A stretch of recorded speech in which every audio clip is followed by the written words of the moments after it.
bold journalism. But Drew Hernandez is a strong-minded individual. Exposing lawlessness. Drew Hernandez, who is ideological. Finding the truth. And use the word Antifa. This is what they do. Battling They're nations. liars. The woke mob, all they can do is lie. These are the front lines.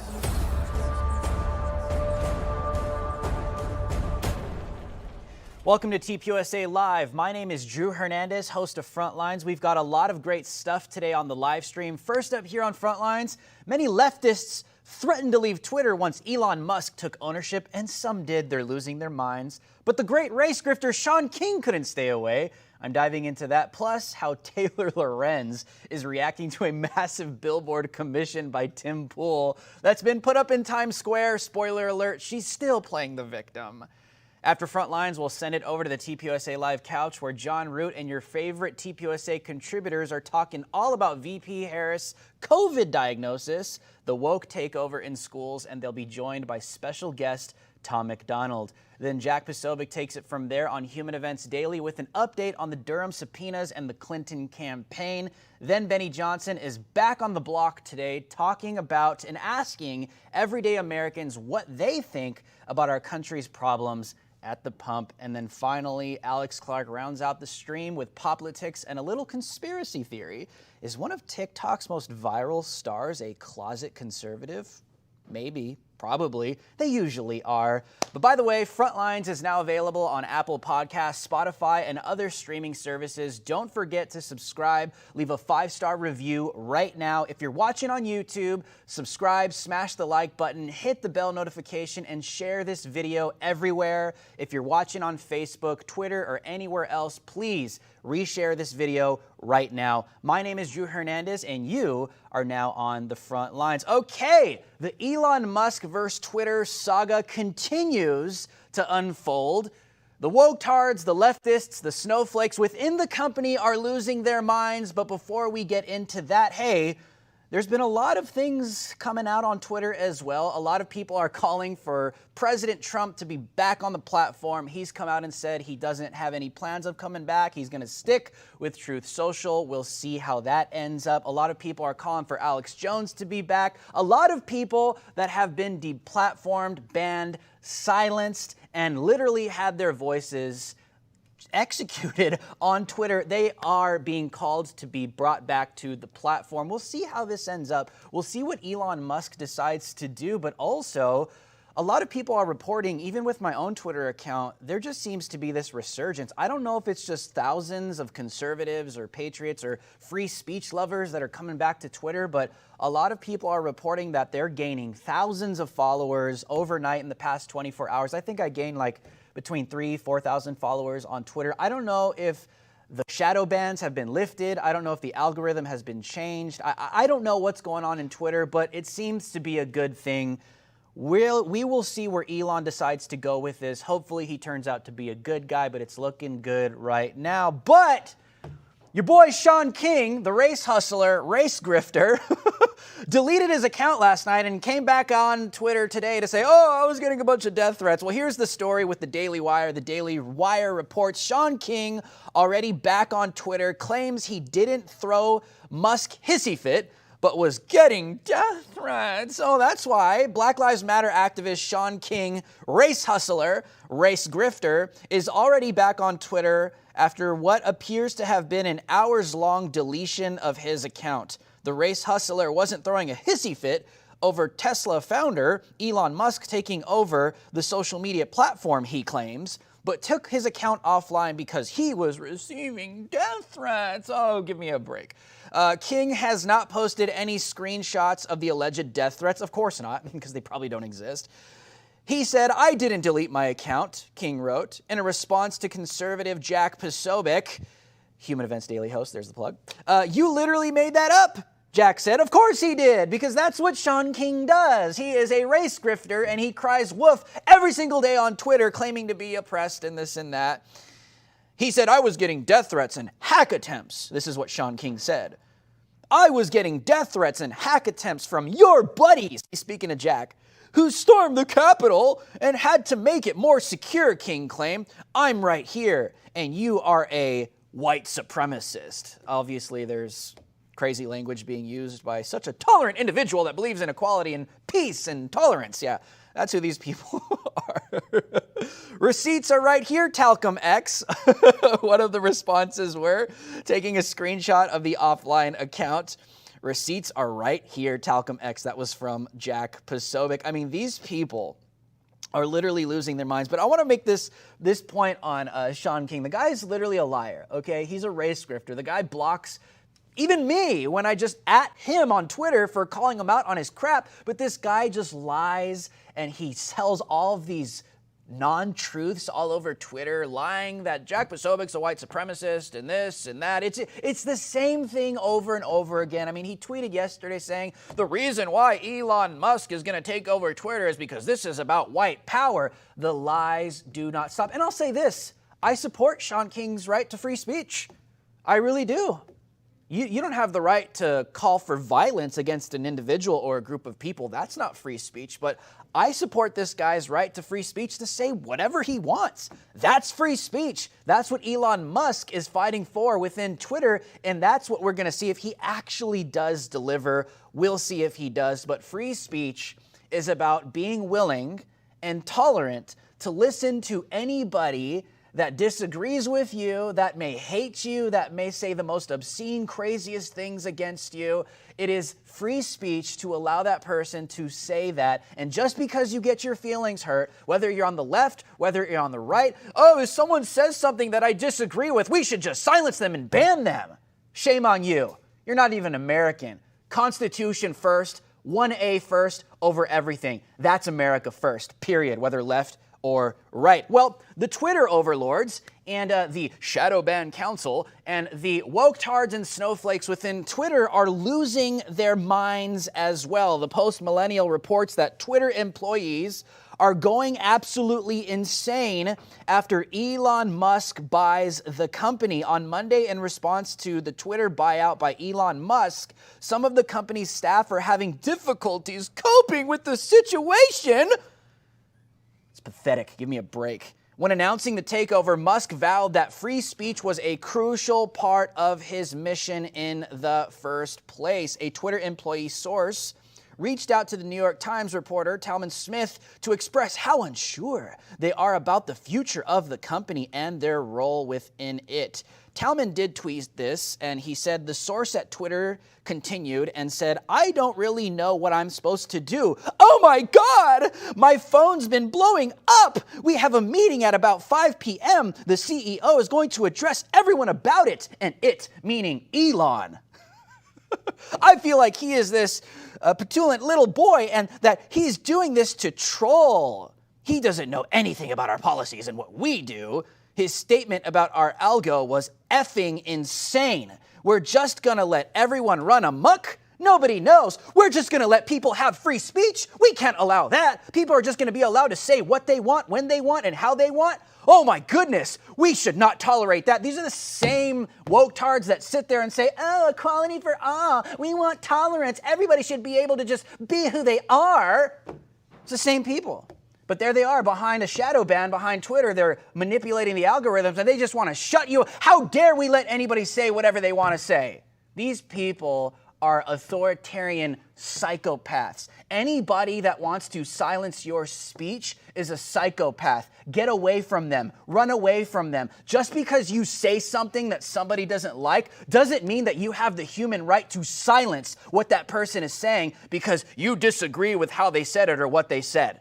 You're either an American or you're not. We're talking about America right now in the United States of America, okay? So if you disagree with someone and they say something that hurts your feelings, whether you're on the left or the right, you should be mature enough to say, listen, I'm an American, I'm an adult, let that person say what they want to say because I can literally clap back and say something towards them and let the people decide. That is the public town square. That is the First Amendment. That is America, period. How do you think we got here?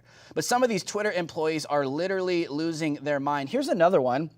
She tweeted, Christian Lum said, working at Twitter has been a dream. I have the most creative, compassionate, kind, and technically badass colleagues who are committed to Twitter's mission to serve the public conversation. However, thorny, defying, how thorny defining how best to do what might be. This is weird. It's kind of incoherent. I don't know what Twitter, the platform, or Twitter, the workplace, is going to look like going forward, but right now it feels like maybe some things are just too good, too magical to last. Only time will tell. Oh yes, our days of censoring opposition are coming to a close. We're not going to be able to control people's minds anymore because we can't control people's speech anymore on Twitter. We're losing that right. We're losing it. We're going to lose the right to control people. These people are crazy. They're not scared that they're going to get their speech censored. No, no, no. They're pissed off that they're going to lose the power to censor yours. That's who these people literally are. I guess a lot of Twitter employees were tweeting saying that there's a lot of free speech going on in our Slack right now. I guess there's a lot of conversations going on behind the scenes, and people are literally losing their minds. One Twitter employee, according to the Post Millennial, said, "I feel like I'm going to throw up. I really don't want to work for a company that is owned by Elon Musk." Yes. This is the safe space culture that you find yourself in right now in 2022. I mean, this is it in totality. I mean, you look at universities, you take a look at what's happening in these so-called colleges where there's safe spaces and free speech zones and all this garbage. I mean, this is going beyond the education system. This is in corporate America, in Twitter, in Hollywood, in Disney, you freaking name it.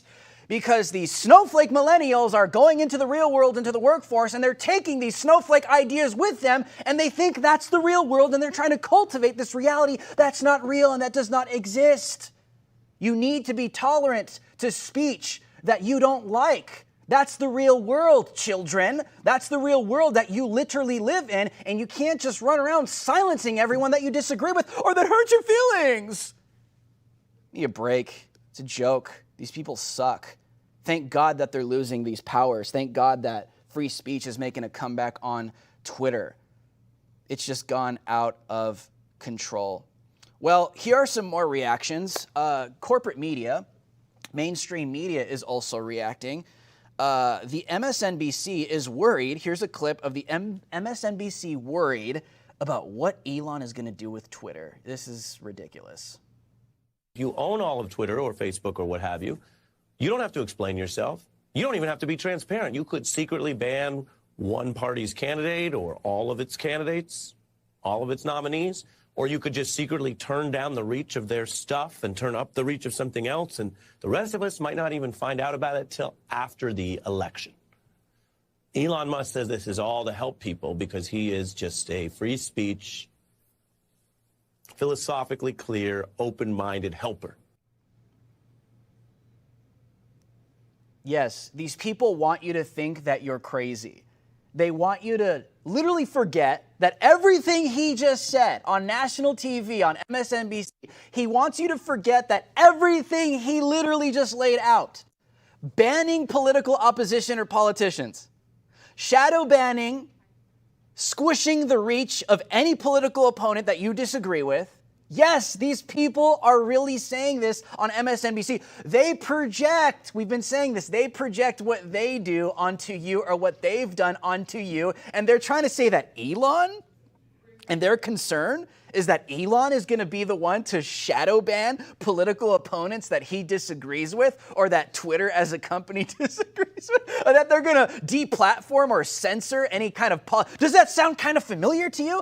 Yeah. Does that kind of sound like, I don't know, maybe then President Trump? I don't know. Does that sound maybe kind of like Congresswoman Marjorie Taylor Greene? Does that ring a bell to any? They have literally already been doing this. Not just political figures and pundits that have massive voices on Twitter that have been deplatformed and silenced. No. And not just like reporters as well. No, even politicians, they've been doing this. They've been shadow banning, but they're projecting because they know that the hive mind is too stupid to realize that they're the ones that have been continuing to do this, and we're going to lose all of this. Elon is going to come after us in our free speech. No, it is literally them. They want you to feel like you're crazy. That's why they do this. It's gaslighting.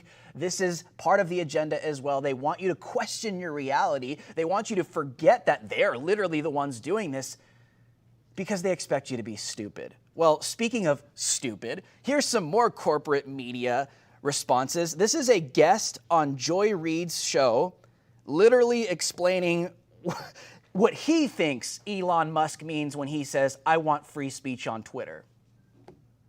Elon Musk lives in a world in which the only kind of free speech is white men feeling free to say whatever the hell they want. And what he doesn't understand, what a lot of those folks don't understand, is speech is actually freer when everybody not only has the opportunity to have an account and able to afford a phone to be able to tweet, but can feel safe, can know that they're not going to get harassed, can know that they're not going to get outed, can know they're not going to get piled on by the kind of astroturfed stands of some very rich man. And this future in which there would actually be more abundant and equitable speech terrifies the crap out of people like Elon Musk. Like I said, people are saying, Drew, why do you call these people woke-tards? That's kind of offensive. Because they are. They literally are. I mean, I don't know.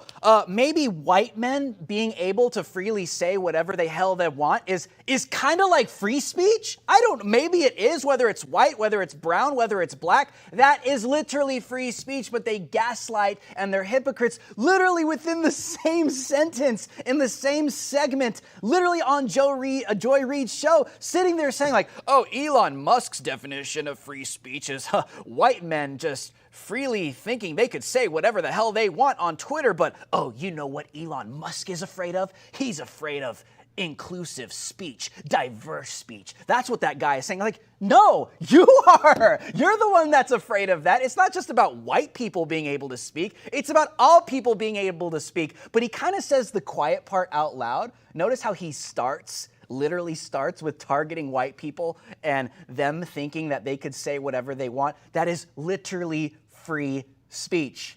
It's okay to be white. It's okay to be white and say what you want. Just like it's okay to be black, brown, whatever color you are, and say whatever you want. That is free speech. This is why I'm telling you, this is not about them being scared of getting censored. It is about them continuing and actually losing the control of the narrative and the power that they have on Twitter to silence.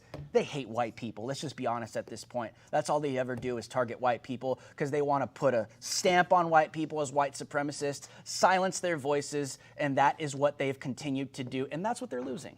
They're the racists. They're the oppressors. I'm just being honest. I'm just calling out the elephant in the room. Everybody watching this knows that that is literally true. 100%.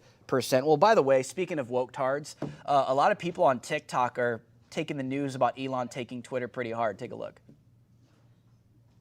So, Elon Musk just bought Twitter. That means that hate speech is going to be allowed to thrive. So, I just deleted my profile, and I'm urging all of you to do the same.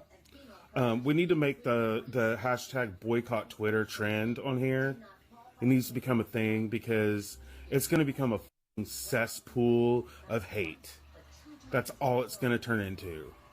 Well, it looks like Twitter's gone. They accepted the money and Elon Stalin is taking over. So f you Twitter and goodbye forever, you insane Q-like forum. Or soon to be insane like Q-like forum. Peace out. Bye. Elon Musk, this is directly to you. Enjoy Twitter. I just deactivated mine. I will not be reactivating it. Enjoy. I deactivated my account and deleted the app. That's what I think of it. Elon Musk. Today, Twitter has announced that they've been bought by Elon Musk, or however you say his name. I'm not interested in staying on Twitter anymore because of this, and I think there's a lot of people that are about to leave. So I just wanted to let everyone know that you can find me here. I'm going to also share this on Twitter before I deactivate my account so that anyone who wants to follow me can find me here as well. Hey, I did a thing today. I deactivated my Twitter account. You can too. Oh my gosh, the world is coming to an end. It's the end of the world. It's Armageddon. The scary man, Elon Musk, is going to silence all of us, and Twitter is going to get crazy because people are going to be able to actually say what they want to say. We can't be here now. Where's the safe space? Where's the safe space? Show me the safe space. There is no safe space. You live on planet Earth. Yes, go ahead. That's your right. Delete the app. It's probably better off without you, but we still support your free speech if you decide to come back and argue with us. That is literally Americana. That is the First Amendment. That is what free speech is. These people are liars, they're grifters, and they're the ones who peddle this hysteria and this fear that everything is about to fall to pieces. This is the end of democracy, the end of republic, and Elon Musk is just going to come and let white people come and say what they want to say. It's fear-mongering. They're good at it. They're professional at it. That's what they do. Screw them. Well, I'm sure I don't have to tell you, inflation is out of control, and we're seeing that more than ever in the grocery store. If you're looking to save money without sacrificing quality, then you need to check out Good Ranchers. Their prices on 100% American meat have remained affordable, and their quality beats the store every time. Right now, you can save money, get steakhouse quality, and donate $50 to TPUSA with your purchase by visiting goodranchers.com/TPUSA. Take the guesswork out of the grocery store and make your everyday purchases meaningful. Make your $50 donation today. Go to goodranchers.com/TPUSA to get the quality you have been missing. Here in America, more than 85% of grass-fed beef is imported from overseas. But Good Ranchers only sources 100% American beef. Their supply chain is honest, transparent, every step of the way. These are real American people trying to help real American businesses, and I think that's a cause that we can all get behind. You can support country-changing programs by shopping at Good Ranchers instead of giving your money to organizations that undermine your values and hate you. Again, that is goodranchers.com/TPUSA. Good Ranchers will donate $50 to TPUSA on your behalf while you get amazing steakhouse quality meat at the same time. Okay. Breaking news with Post Millennial. This is hilarious. The Tory Lorenz and Libs of TikTok saga continues. Post Millennial. Tim Pool blasts Washington Post. Taylor Lorenz in Times Square with a Times Square billboard over Libs of TikTok doxing. After Taylor Lorenz and the Washington Post doxed anonymous Twitter account Libs of TikTok, then denied it, YouTuber Tim Pool of Timcast bought a billboard in Times Square, New York to call them out. Here's the footage.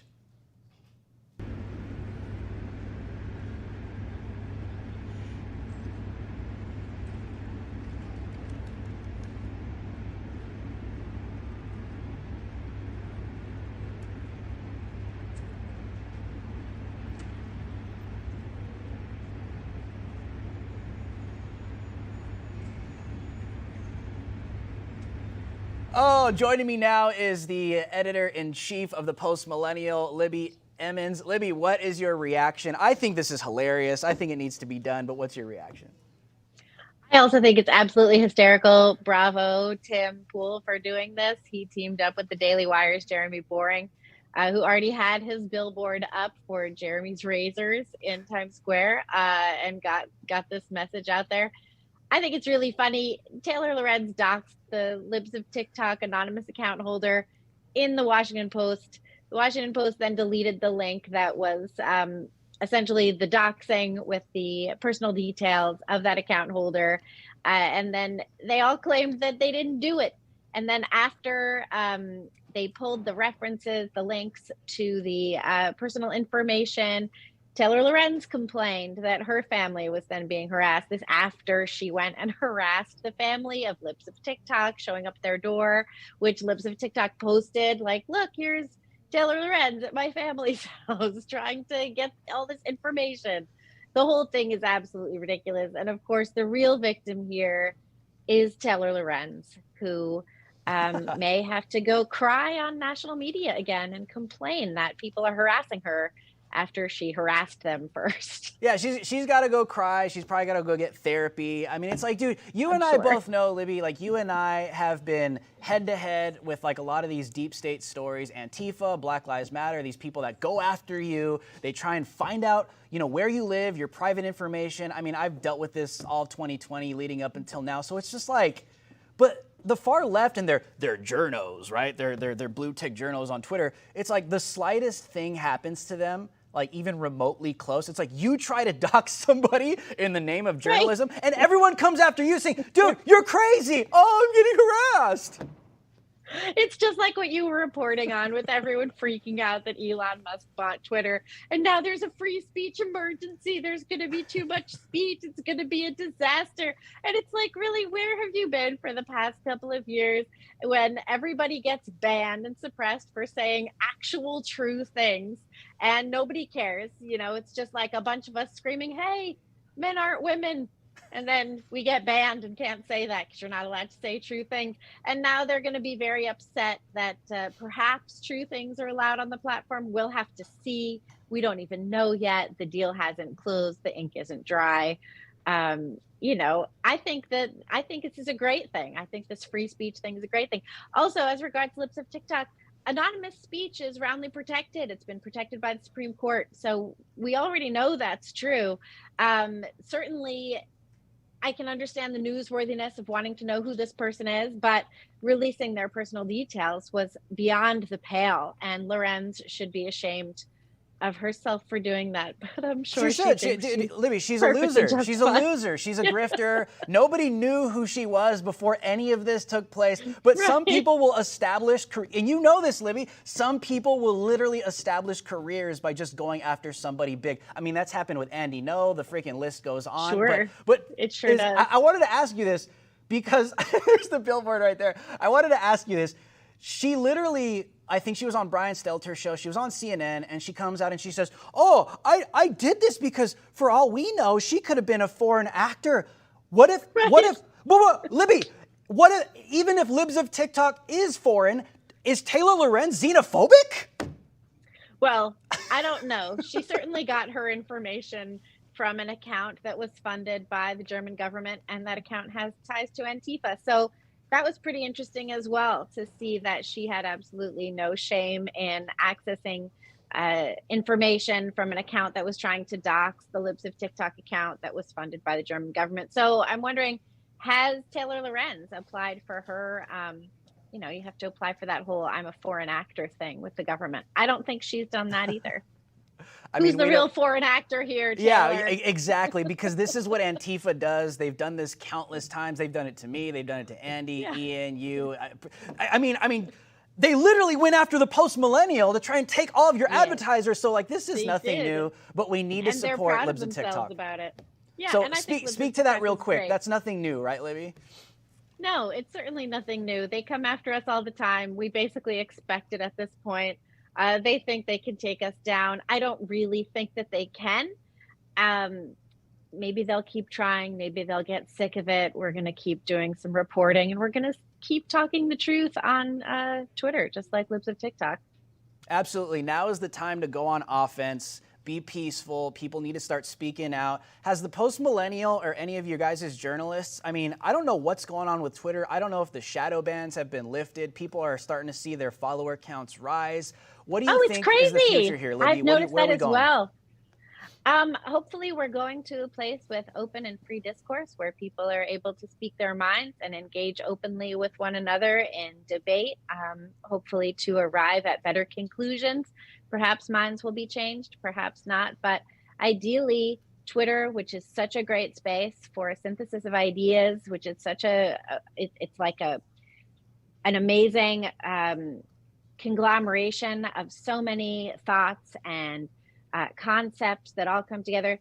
Hopefully that just continues and gets bigger and stronger. I love seeing all of the debate. I love when people get all mad. I love when people's minds get changed and when people make friends. I've made friends on Twitter. Yeah. I think it's a great site. I'd love to see it.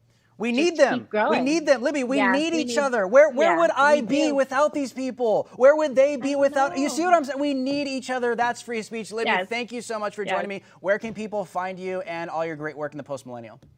Well, I'm at Twitter, at Libby Emmons, and I'm at the Post-Millennial every day. All right. See you later, Ebby. Thank you so much, Libby. Thanks. All right. Well, there she goes. Listen, this is where we are. Okay, America? We need free speech to thrive. Because where would I be without the left? Where would the left be without me? We need to have this discourse. We need to have conversations. It's healthy for a society, for a democracy, a constitutional republic, to have people on the opposite sides of the spectrum debating ideas. That is actually real progression because you actually get to the bottom of a lot of things. But these people don't want conversations. These people want censorship. Why? Because it's about total control. They want to control what you say, which means they want to control what you think, which means they want to control your mind. My name is Drew Hernandez. These are the Front Lines, and TPUSA Live starts right now. You heard it, Drew Hernandez versus the left. I'm taking Drew every single time. Hey everybody, welcome to TPUSA HQ in Phoenix, Arizona.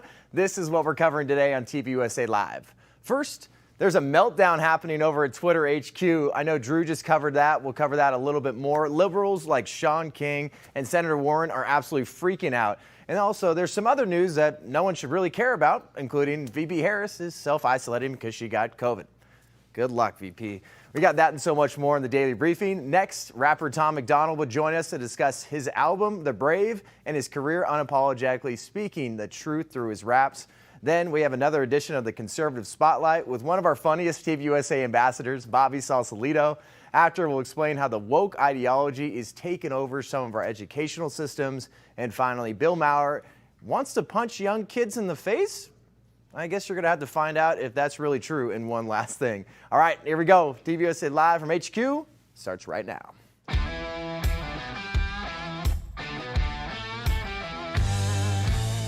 Authentic, unfiltered, grassroots content and conversation every weekday. Live from Phoenix, Arizona at the Turning Point USA headquarters, this is TPUSA Live.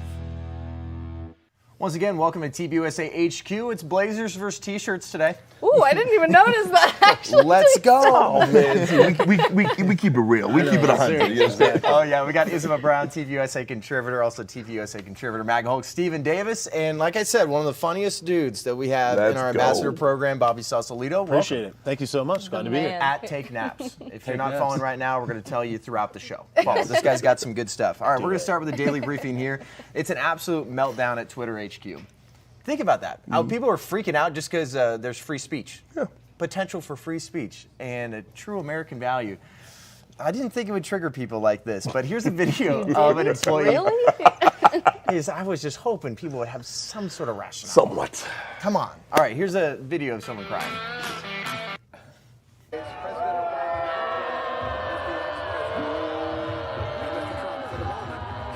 What a great honor to be able to introduce for the first time ever. Free speech! No! People saying what they want. No! Oh, it's beautiful. I mean, you had Sean King get up there. Sorry, Talcum X. Yeah, Talcum X get up there. Thank you. Yes, important. More appropriately named. Get up there talking all, he's a white supremacist, which you can't talk about an African American that way. Come on now. You can't call an African American white supremacist. That's not a thing.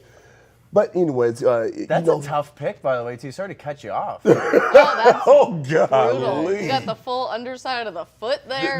Right. That's the Talcum X? Especially since he's wearing a Brooklyn Nets t-shirt. Yeah, that's just... Nothing good happened. Nothing. This picture is... Keep going, Steven. Yeah, people like him, he jumps off of Twitter and, I'm virtue signaling. I'm out, want to be mic drop. Yeah. And then he comes back, of course, complete virtue signal. But here's the thing. I mean, they're mad because they're going to be free speech. That means we're going to be able to give our take on our side of things without having to be censored. I just did a Joe Biden right there. But it's ridiculous how just by the advent of free speech and us having the ability to do so, they know they can't stand up to us when it comes to public debate or when it comes to discourse. So they're upset, they're pissed off, and the weeping and gnashing of teeth has begun. If somebody is so wrong, then giving them the ability to talk basically lets them bury themselves. You want them to be able to talk so you have more things to analyze and criticize. Yes. Yet if you want them to be completely gone, it's just like there is no argument. It's just you and that's it. That's it. So why do they not want us to talk? My personal favorite has been all of the politicians who've now come forward and talking heads in the media, and they're saying, well, now that he's in charge and he has the jurisdiction to make whatever decisions he wants, he could influence an election. Yeah. He could boost some content, but hold some content back so that people won't see it. And therefore, that could influence people's voting decisions. Where do you get that idea from? Who's going to tell him? Yeah. Who's going to tell him? I mean, I think they told us right there. I mean, Speaking of politicians, Pocahontas had a pretty good tweet about this. We can check that out. We can throw that up on the screen. What Senator Warren had to say about all of this. She definitely had some interesting thoughts along with Sean King. So this is what she said. The deal is dangerous for our democracy. Oh, is it really? Billionaires like Elon Musk play by a different set of rules than everyone else, accumulating power for their own gain. We need a wealth tax and strong rules to hold big tech accountable. the I don't irony just like of it. her I want to tax tweeting them. this on Twitter to share her opinion. Oh, you can't. Like Elon Musk is the only billionaire that's ever owned a social media company. Right. I mean, it's so funny because was not the other person a billionaire? Not, Mark Zuckerberg? Yes. What about him?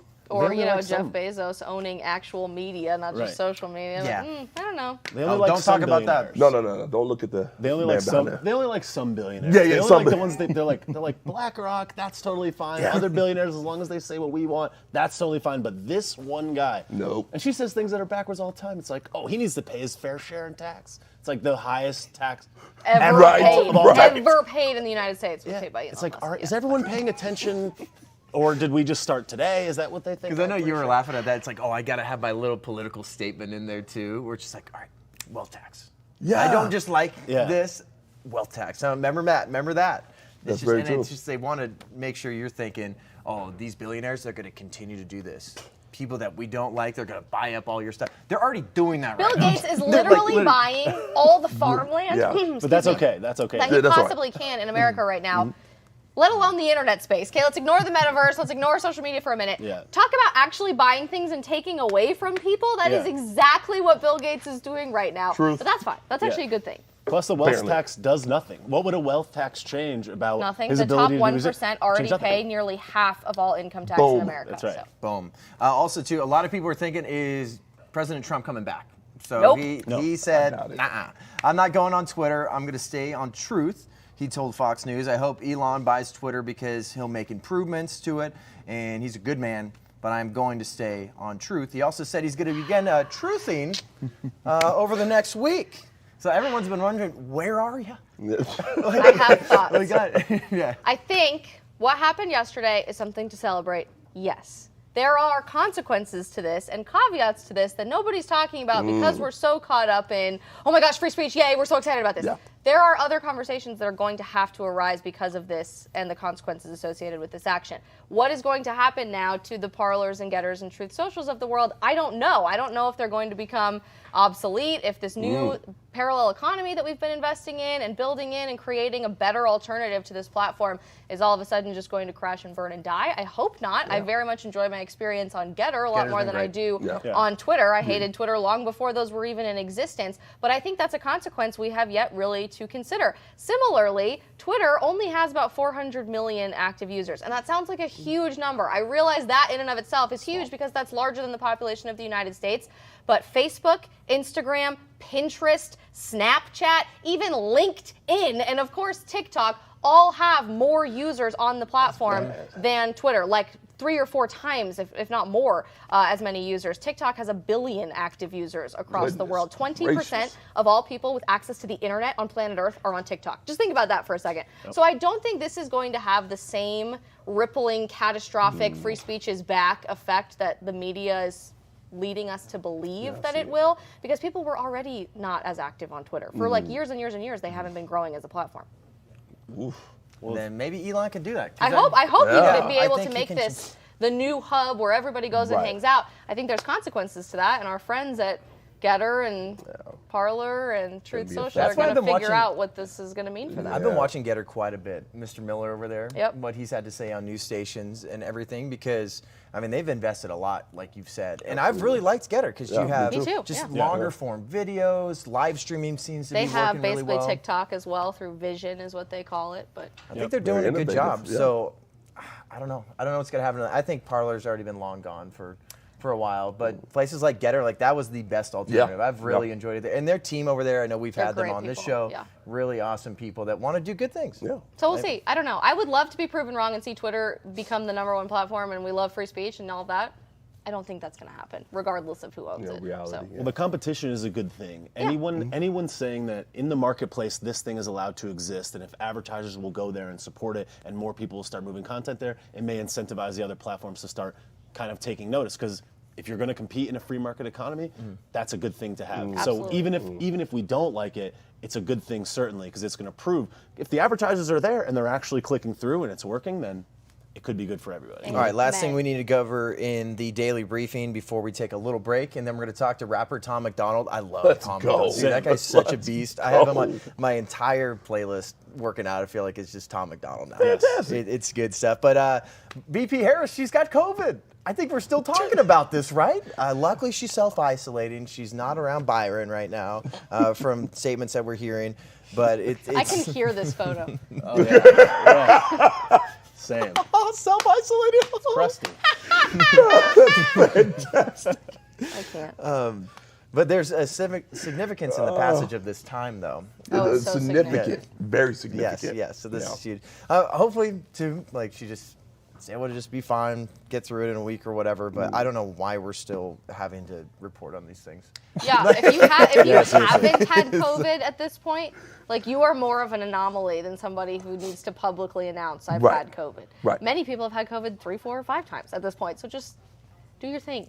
Just live your life. And as Lord Fauci would say, the best way to beat a virus is by getting it. That's a quotable quote. Thank you, Doctor. Nice. All right, we're going to take a break. TPUSA.com/YWLS is how you can get some tickets, and this is what will get you pumped up. And I hope you're filled with courage and conviction, clarity, and a little bit of wisdom. Know that we at Turning Point USA, we have your back.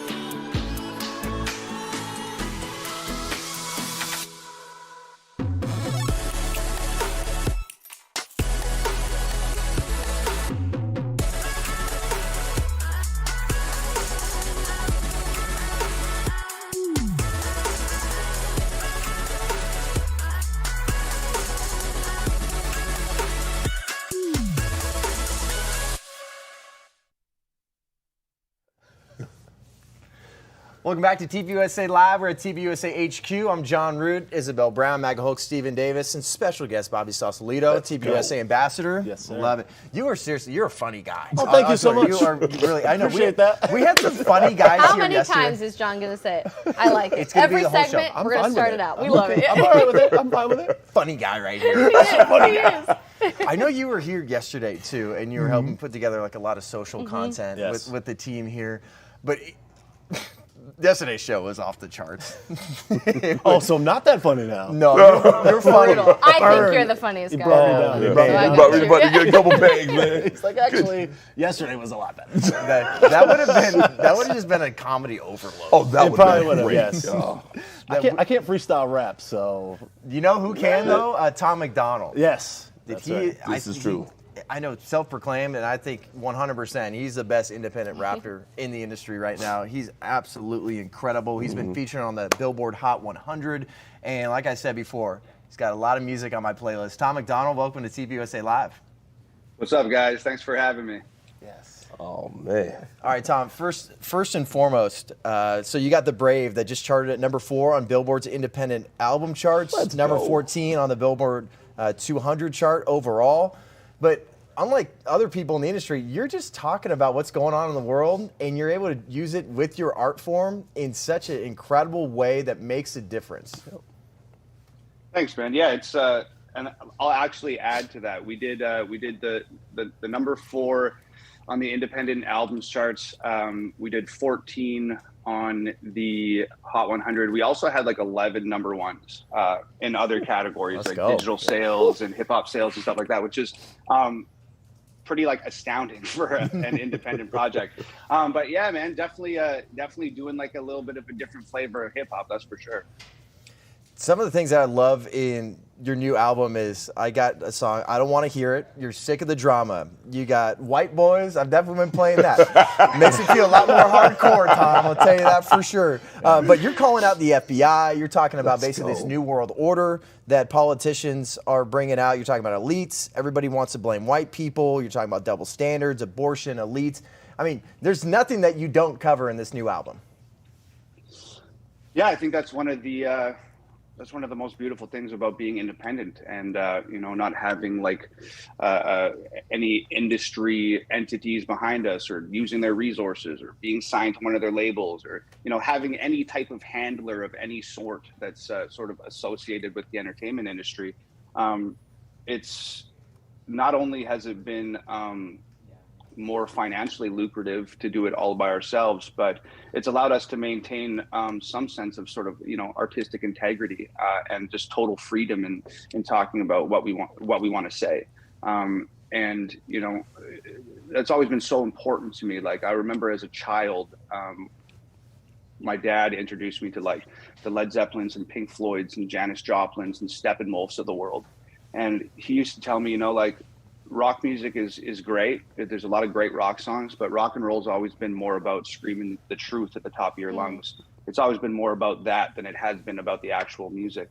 And that's something that that was like a seed planted in me at a really young age. And now it's sort of, blossomed and grown into, I think I've carried that concept forward.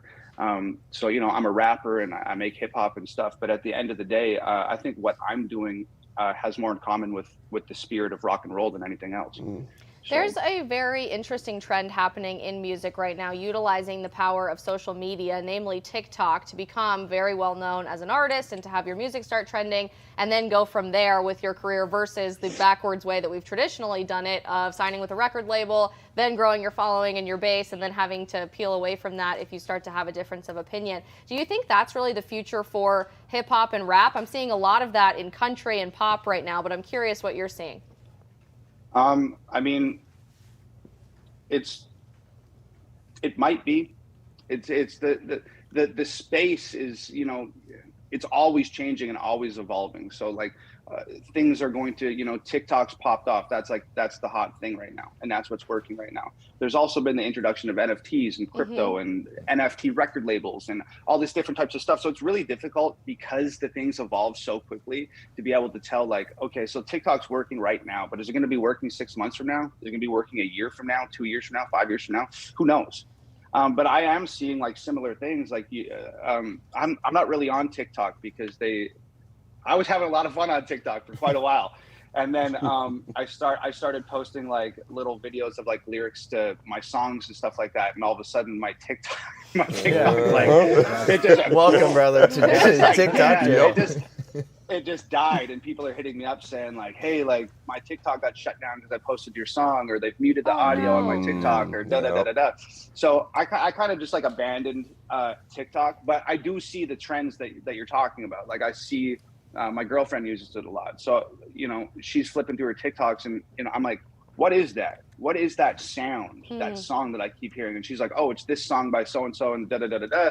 And then I go check the iTunes charts or the Billboard charts or whatever it is. And sure as shit, there it is. Yeah. It's on the charts. And a lot of times it's number one. And like, I definitely, I think that's kind of like the younger generation's like new wave. And I mean, it makes a lot of sense, man. Like 5-10 second videos, short attention spans, scroll, like it makes sense. I don't know if there's longevity associated with that process, but it's working right now. So. Do you think that's going to give more artists their own opportunity to have a voice independent of the corporate overlords telling them what they can and can't say or create as artists?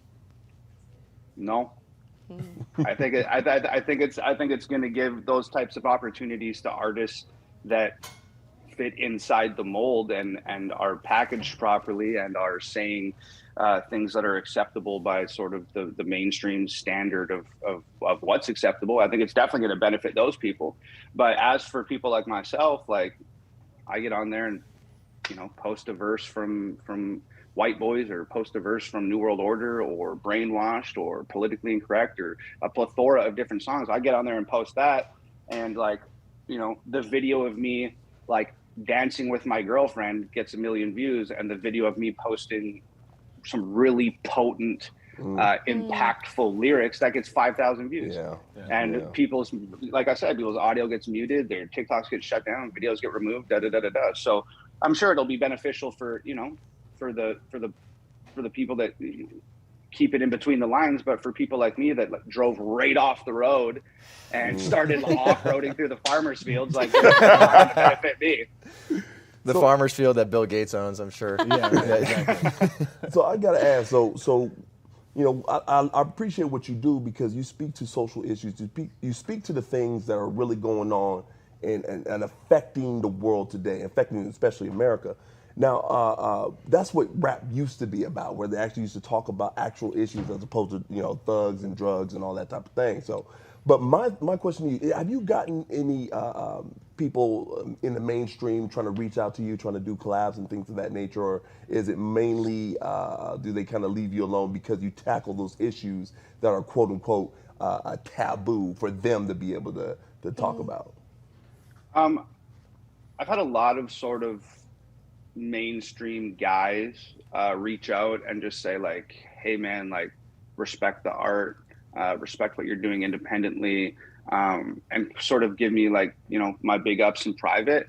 But it's never come down to like, oh, we should do something, we should work on something. It's never come down to like, oh, I'm gonna post your video. It's never come down to anything on a public forum. And like, you know, like I see lots of guys that like big star, quote unquote, like hits them up. And they like screenshot the conversation and post it, and they're like, "Oh, guess who just hit me up? Like this guy just reached out or whatever."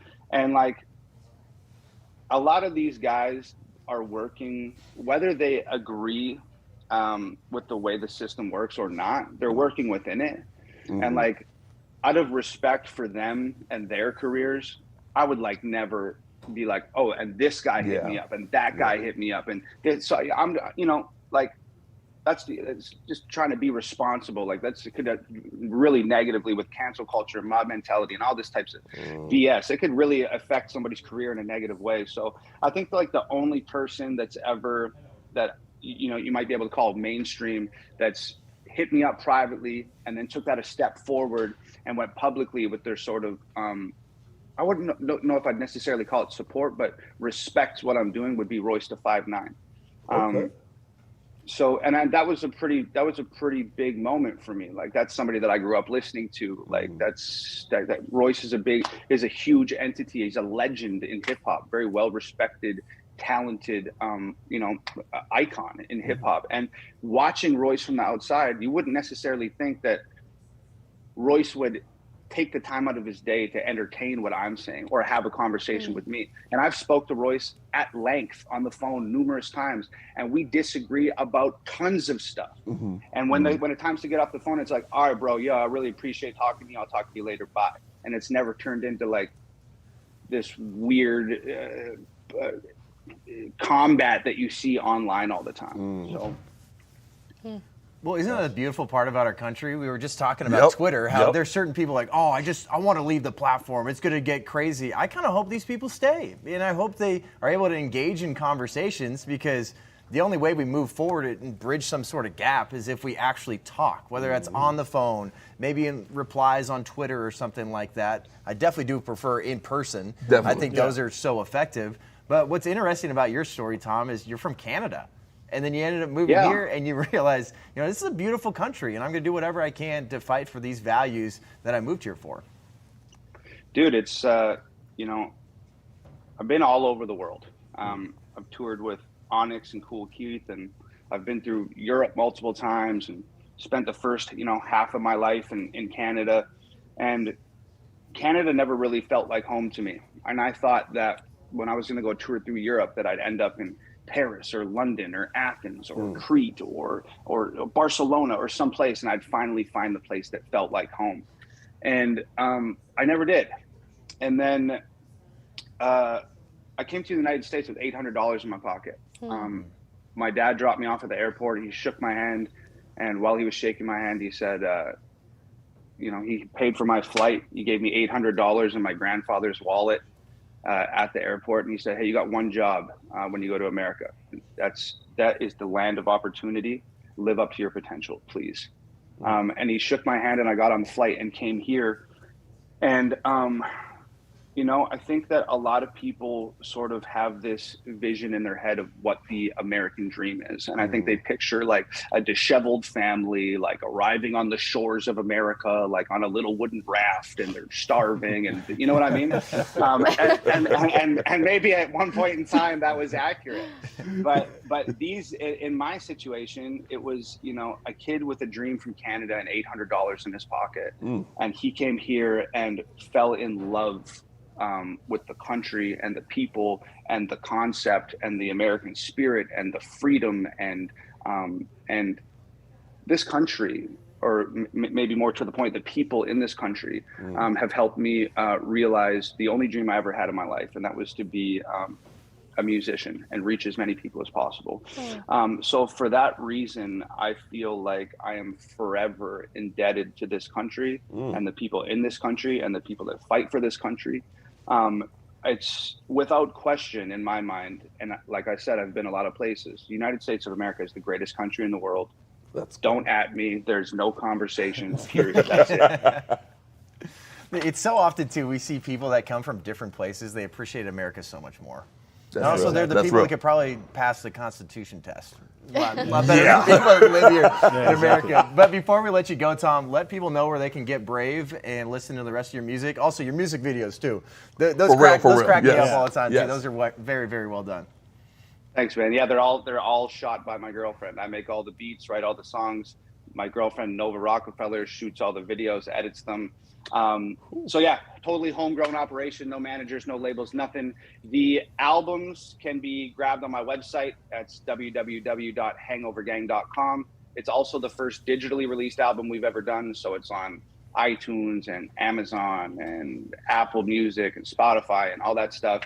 And, but you mentioned my videos. The way that I like my music to be experienced, I think that the visuals are so important, and there's such an integral piece of the painting that I'm trying to create.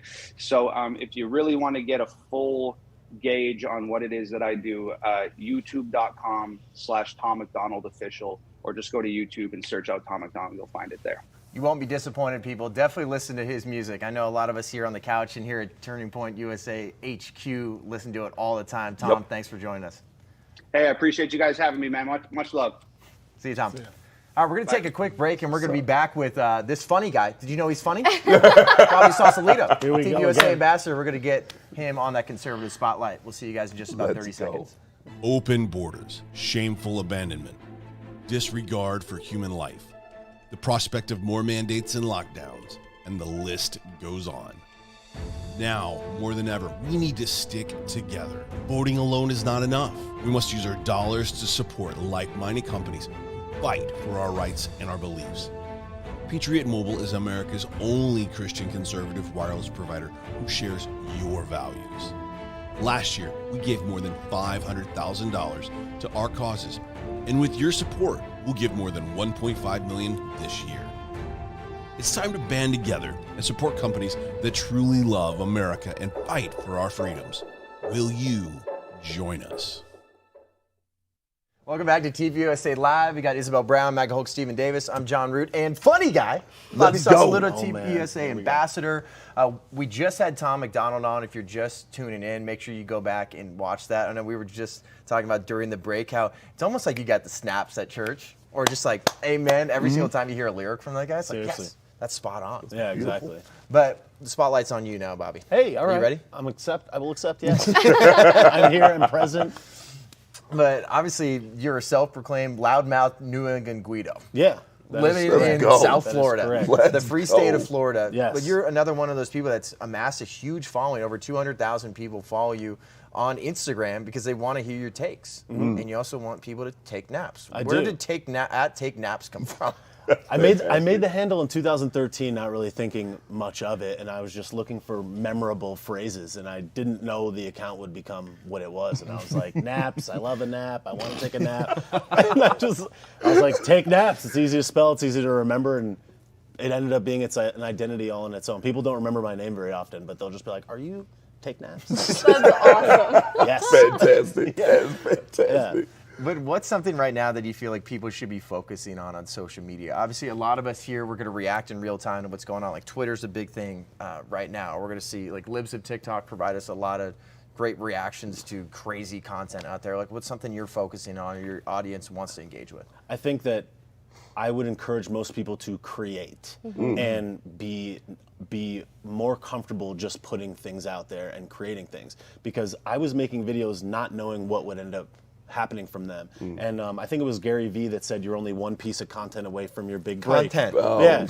So it's like if you were just to be willing to turn the camera on yourself and record just even your candid thoughts, even for 15 seconds, it's like you're going to start to get comfortable with that. You're going to start to push that out, and you have no idea how far that can go and how many minds that can actually affect. So I just encourage people to create consistently and turn the camera on themselves. Just doing that puts you in a category unlike most people. Most people are afraid to turn the camera on themselves, and even more afraid to post it and then leave it up if it doesn't get enough views or doesn't get enough likes. So creation and putting your ideas out there will not only help other people see it that way and then go and research, but it'll help you realize how people react with what you're saying. And then people can then criticize you, you can get in conversations, and I always say, conversations are how people evolve and learn. Conversations are how the world becomes a better place. The more you're putting your thoughts out there, the more you'll be able to stand behind your position or maybe have it changed. And I generally think you should want your ideas to maybe change. You should want people to be able to convince you that what you think is incorrect, because it's going to make your position stronger, and you're going to just meet people that are actually thinking on that wavelength. And I think that it's needed most now more than ever, especially as they start to crack down on our voices. It's like everybody needs to be contributing. Yeah. Something I've really noticed about the political social media space is we often have a tendency to just make our accounts repost accounts of whatever we've already seen 15 times that day. Yes. And so the exact same reel or the exact same swipe through or the exact same tweet graphic will go up on everybody's account, which really frustrates me, because like you, I give that advice to a lot of people as well. You have to refine your own voice. Don't be afraid to put something new out there that hasn't been discussed. What advice do you have for people who may just be getting started in this process? Maybe they haven't figured out what exactly they have to say yet to refine their brand and their voice and put something unique out there into the world. I would say that the news is the easiest place to start, and I wouldn't do what everybody else does. I would try to do something that's almost the opposite. A lot of people will say, here's what happened, here's the delivery of that information, when everybody has kind of already consumed it. I usually don't tell somebody what happened. I'll just give my reaction, or I'll just give a take to it. So instead of being another account that just reposts exactly what happened that day, just give your reaction, just give your feeling, and try to relate it to a digestible analogy. Like, them doing this is kind of like this happening. And more people, I think, get value from me doing that than maybe anything else. Taking a highly complicated situation and putting it into what I would call a digestible nugget. Maybe making it funny or entertaining, or just putting a different spin on it that you're not going to see on Tucker or on Hannity or maybe on your favorite political accounts. Just your take of it, or how you can make it so that somebody that isn't interested might actually be willing to listen to it. And comedy is a great way to do that. And sometimes just even being like, I don't know. It's like sometimes that's enough. There's a TikTok account that I love that will do that, and he'll just like play something and sit there silently for a little while, then at the end he'll just scream. Yeah. That's the whole video. Exactly. Exactly. But I think a big thing too with us when they're asking us how to get into this space, or they look at people like you, is have your how and your why. And I know we have a video for that from Bobby. Let's check it out. I'm Bobby Sausalito, known on Instagram as @TakeNaps, and I make funny internet videos. 2021 is already shaping up to be the most lit year of all time, and every single day seems like a constant reminder that money, power, and greed run the world, and everybody else is just like, please, can I have a piece of bread? I started making videos to vent my frustration about what was going on in politics and in Washington, D.C., and I found that the humor was just in their actions alone. So making the jokes was nothing more than repeating what was actually happening.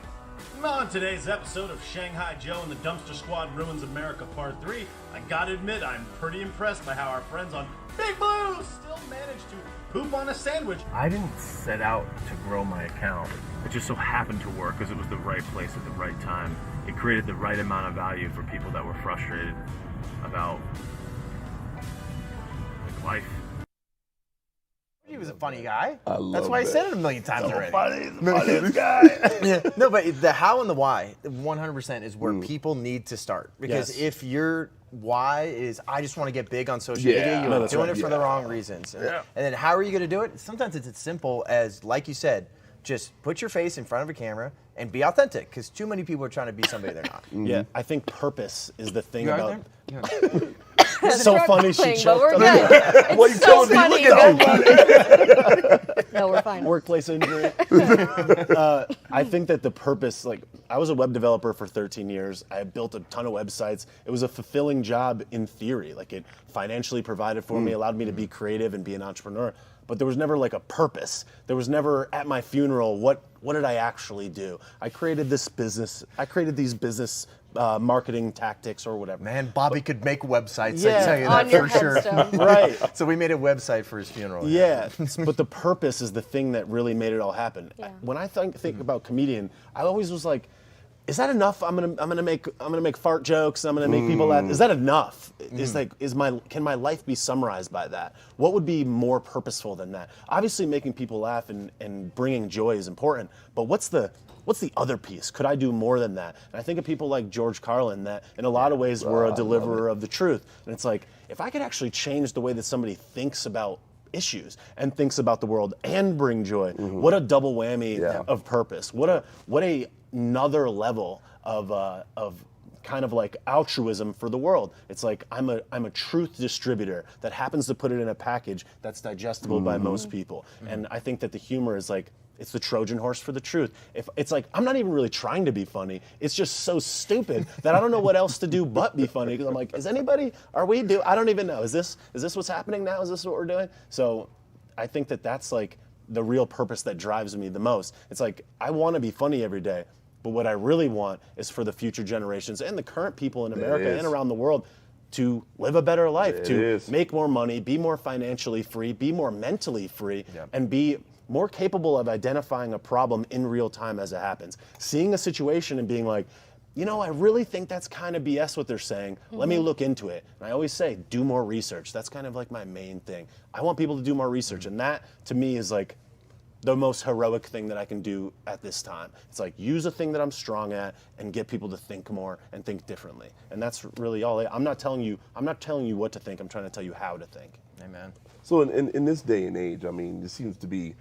where comedy is now becoming taboo, right? You can't be a comedian because you can't make fun of things that were in the 90s and the 80s, things were, you could talk about race, right? You could talk about these different aspects that are indeed funny. And this is something we were talking about yesterday about, talking about things that, it's edgy. That's the whole point. Exactly. So how is it kind of affecting you in this space where you're making these jokes? I mean, have you ever been canceled and Pitchfork Mob came after you and all that type of thing? Yes. You see the suppression of what you want to talk about in real time, and you feel like you can only go to 80 or 85% of what you actually really want to say. Because I'm like, and that's why I use euphemisms in a lot of my videos, and I use code words and other things. So it's like, if you've seen it, if I say Shanghai Joe, I'm not saying Joseph Robinette Biden Jr. You know what I mean? I don't say the election. I'll just be like the selection, or like I'm like the cheese selection. I'm like, I don't know. And that's how I kind of have danced around the censors, because I have such a really good understanding of the internet and how it works. I understand that they're able to pick up on language in real time, and they're able to pick up on text in the captions and in the titles. If I said something like election or Donald Trump, for example, I would notice that video would get less circulation. So I would call him Donnie Baseball, Donnie Ballpark, and like I just came up with all these words to kind of dance around them. So it's like, what I really want to say, I can't really say. But what I always tell people is like, you have to have a target for your target objective. What is the most important thing? In my life, the most important thing is freedom. Online, the most important thing is distribution. I can't spread truth if I can't reach people. So if I have to noodle my way around until I'm uncancelable, then I'll do that. And then interestingly enough, the free market has its thing where that's been kind of the thing that makes me great, is that I have these other names for people, which was kind of this unintentional upside for me. It's like they try to keep you down, and it actually blows up in their face. Look at the truth kind of rising to the top. What a beautiful thing the market does for us. Yeah, I think we just need more comedy. Just the way we're going to be able to talk about these things. And you talk about someone like Tom MacDonald, such an effective art form. Your art form is so effective too, because it's going to be, that's truth, and I also laughed out loud. Yes, exactly. And then I want to share this with people because this is just a silly world we live in. So let's figure out how to laugh and then find a way forward. Because there's a lot of people, I know we talked about it yesterday, where we get, all of us, left or right, we're going to get pissed. We're mad like pretty much every single day, but there's ways where we need to figure out like, all right, like hone it in. Why is this? Because people on the right and left get triggered. Don't talk about just the left getting triggered. I know there's plenty of times where I'm like, oh my gosh, I can't believe this. Like, this is crazy, but let's figure out a way to do it in a comedic way. It's like, that's silly. This is funny. Here's the truth. Boom. Take naps. That's exactly right. Well, that's what everybody needs. That's what the world needs. Is people need more people being interested in this type of content. And I always kind of try to tell people, I always thought that politics was this stuffy, inaccessible thing that I couldn't have any impact or any effect on. So the default for most people is like, I'm just not going to pay attention. It's the old boys club. Everybody looks like this. Everybody comes from this family, and they have this pedigree. And those are the only ones that actually make it. And then Donald Trump comes in and completely blows it up. You didn't have to be a senator and then a congressperson. You didn't have to do all of these things. You could come in and just tell the truth and kind of shatter that mold. It's like, you could be the president even if you didn't go to college. You could be a person that changes the course of human history till the end of time by simply recording your thoughts and putting them on the internet. I always tell people, it's like, we don't understand the power that these cameras have. We don't understand the power that these phones have. What you say right now will be emblazoned into the internet till far beyond you die. Imagine if you could watch a video of George Washington when he was getting elected president and talk about his thoughts. Imagine if he was sitting on a couch like this talking about how he thought about the culture and what was going on. Well, 100 years from now, these videos will exist in HD, in 1080p, in audio, where anybody could access them at any time. They will live far beyond your life. And imagine how you would watch a video of your grandfather. How cool would it be to watch a live stream on Instagram of your grandfather when he was 20 years old? What he said, the types of things he was thinking about. Grandpa used to say that? But it's like, this is important, and it's like, if you simply just record what you're thinking about, and it'll show your evolution over time, the world becomes a better place. I've said in a speech before, we have the ability to put almost all of the world's information, like a library full of information, on a little quartz chip that's the size of a postage stamp, and we can send that to the International Space Station, and we have, which means that all the world's information will be saved, including comedy and videos and music, until the end of time. It can exist beyond even human civilization and be found if there was to be humans in the future. So it's like, you have the thing in your pocket that could be on that thing. Put your thoughts out there. This is super important, and I wish more people would recognize how significant this moment in time is. And that's why you need to just create content and be comfortable, because by the time you're 30, 40, 50, 10 years, 20 years from now, you'll be able to see how much you've evolved, and all of that information will be circulating, changing how people think, and the world will be a better place. More people paying attention is a better world, in my opinion. Boom. If you're not following this guy already, at Take Naps, Bobby Sausalito, funny guy, giving you the truth all the time. Once again, funny guy. Just a funny guy. All right, we're going to take a little break, get you fired up for Socialism Sucks, brand new show with Joe Bob, and we're going to be back talking about the woke takeover of schools. Hard to believe, I know, but it's true. They see you as a product. China is the blueprint for consolidating power. Down the rabbit hole you go. Are you paying attention now? Boom. Joe Bob always kills it. Joe He Bob is, indeed. man. I love Joe Bob. Gotta love What a some Joe dude. Bob. May 4th, 2022. Socialism sucks all the time, but socialism especially sucks on May 4th. True. Agreed. How about this, guys? So there's a Satan club they're trying to get on an elementary school campus. Awesome. Yep, huge. We're making progress. The world is trash. Basically. So the Satanic Temple, though, they're suing the Pennsylvania elementary school after the school board voted against the introduction of an after-school Satan club last week. There it is, the Satanic Temple after schools. Wow. Are you Nice. kidding me? Also, what is that hand gesture? Yeah, Is that a I have no Satanist idea. hand gesture? What is going on here? Yeah, there's nothing good about that. There's nothing. Why would I Zero want to be a things. part of that? Yeah, I don't like that at all. What's wrong with his eyes? Like there's one black pupil and there's one that's like discolored. Like, is that something that's creepy? That's something out of a bad nightmare or something. Oh, that's true. That's very true. Yeah, that's straight out of hell, Stephen, actually. Yeah. Well, this is not a unique thing. Nope. It's like, I don't know if anybody's watched, there's a Megan the Horse, as I like to call her, Megan the Stallion. there's a Megan the Horse video that came out recently with Doja Cat or whatever she is, and it's very satanic in nature, and there's all this satanic symbolism out in the manufactured music industry, and it's just like, oh, I guess they just love Satan. It's like maybe someone's chirping in their ear. These are the things that are getting financed, so isn't this not what to they mention want? even like Lil Nas X Exactly. giving Satan a lap dance. Oh, so goodness. that's where we are with modern music. Yeah. Do you remember it was a couple of months ago the Satanic Temple was here in Scottsdale for SatanCon. That's right. And one of their SatanCon. breakout We should go next. sessions, we tried to go. I'm glad you brought that up, Bobby. They said you can't come because people know who you are there, and it's not going to be safe for you, so you're not allowed to come, basically. So I'm actually glad that their organizer said that. That was Jesus at work being like, yeah, you don't need to be at this event. Thank you, big guy. And then Anyway. Isabel's like, I got the full armor of God. I'm like, I will Within a go year. into the pits of hell for this conference. Yes, indeed. One of their breakout sessions was how to get more after-school Satan clubs around the country. So That's I knew troubling. they would be at work with all we of go. this stuff, and here we are a couple months later. That is troubling. Yeah. Because they're calling discrimination right now, too. So that's exactly what I'm trying to say. The General Counsel of the Don't you love it? Satanic Temple is saying they intend to litigate whether the Northern York County School Board discriminate against this organization. This is what they had to say. The After School Satan Club is an after-school program that promotes self-directed education by supporting the intellectual and creative interests of students. That sounds so nice. It That sounds does. like running through a field of wildflowers. Yeah. That are dead. But that's why you bring up.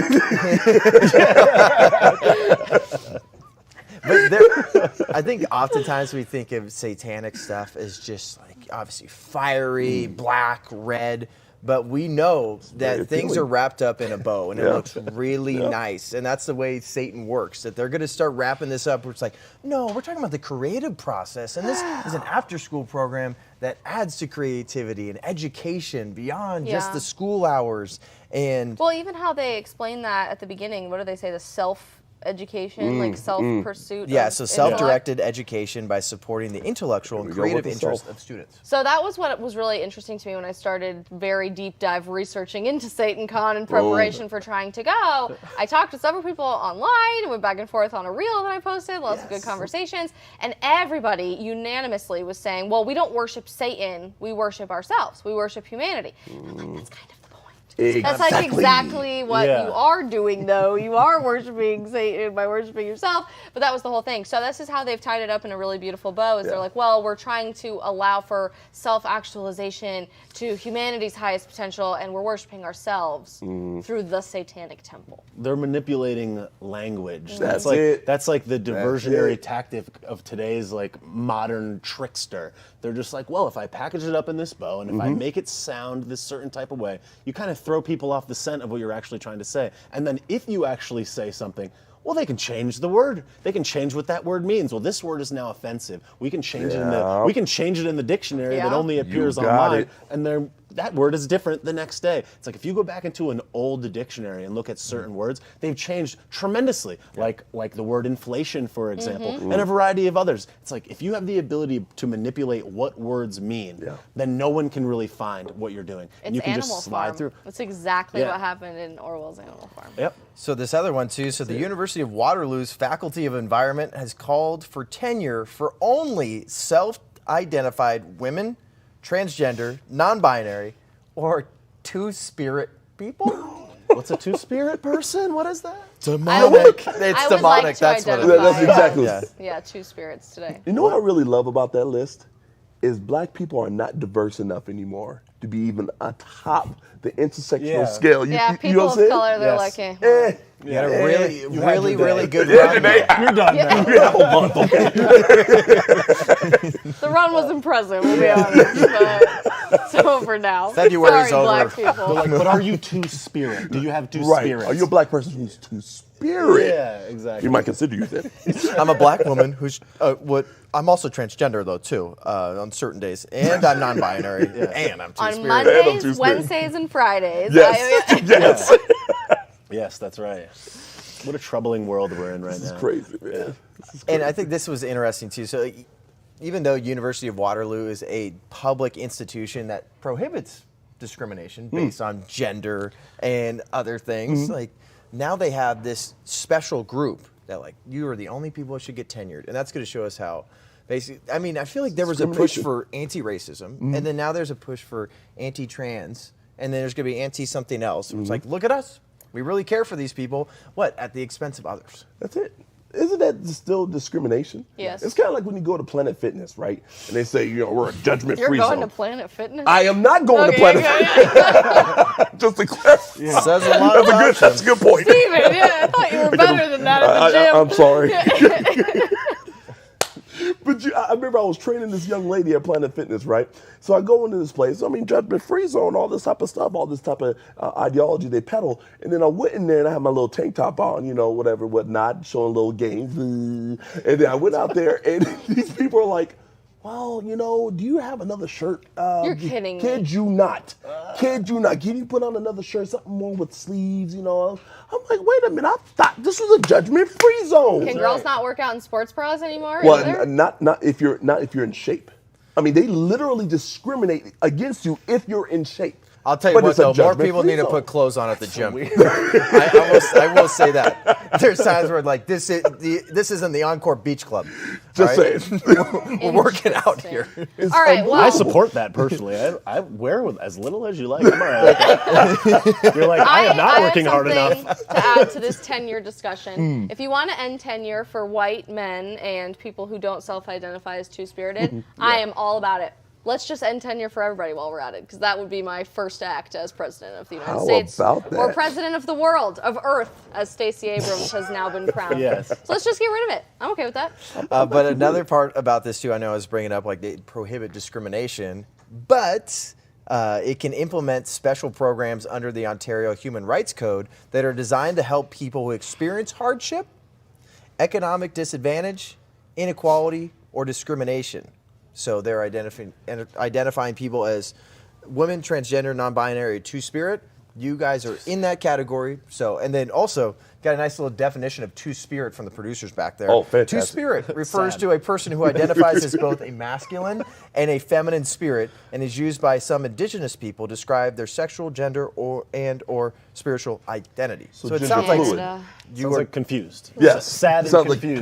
Like complete confusion. Yeah. That's exactly what it. Just put that confused. See confused. That's all you have to do. You get tenure. You have to. That's fine. It's like, you guys, yeah.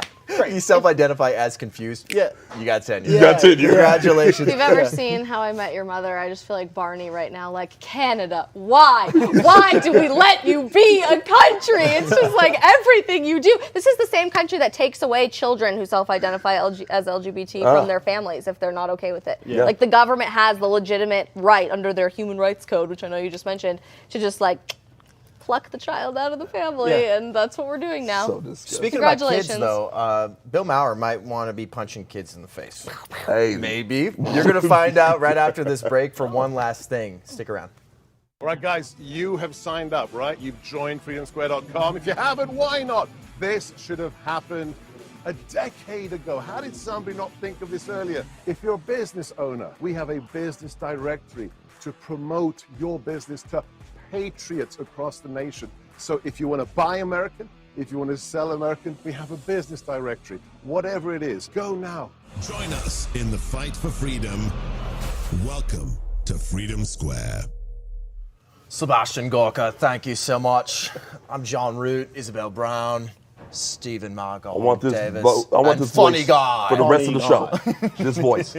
Yes. Bobby Sausalito is here with us. But before the break, I was telling you, Bill Maher might want to be punching kids in the face? Really? Check out this video.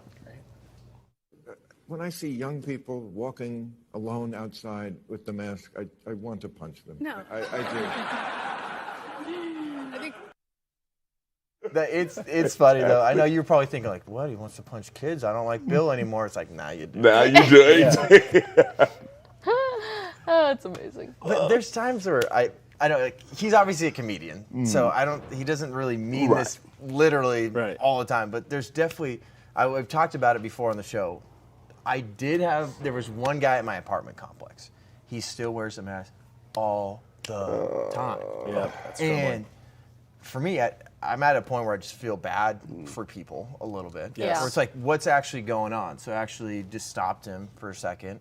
And it was one of those two where like, I had to think in my mind, all right, is this person going to be okay with me being this close to him? Because I know like there's times where we've like crossed each other like, going up and down the stairs, and then asked him, and he's just like, I just feel like it's what I want to do. It's how I feel safe. And it was just like as simple as that. It really wasn't a long conversation. I feel like I always got to preface it with, hey, like no offense whatsoever. Obviously in America, do your thing. But if someone actually believes that this is really protecting them, I want to do whatever I can to give them the truth.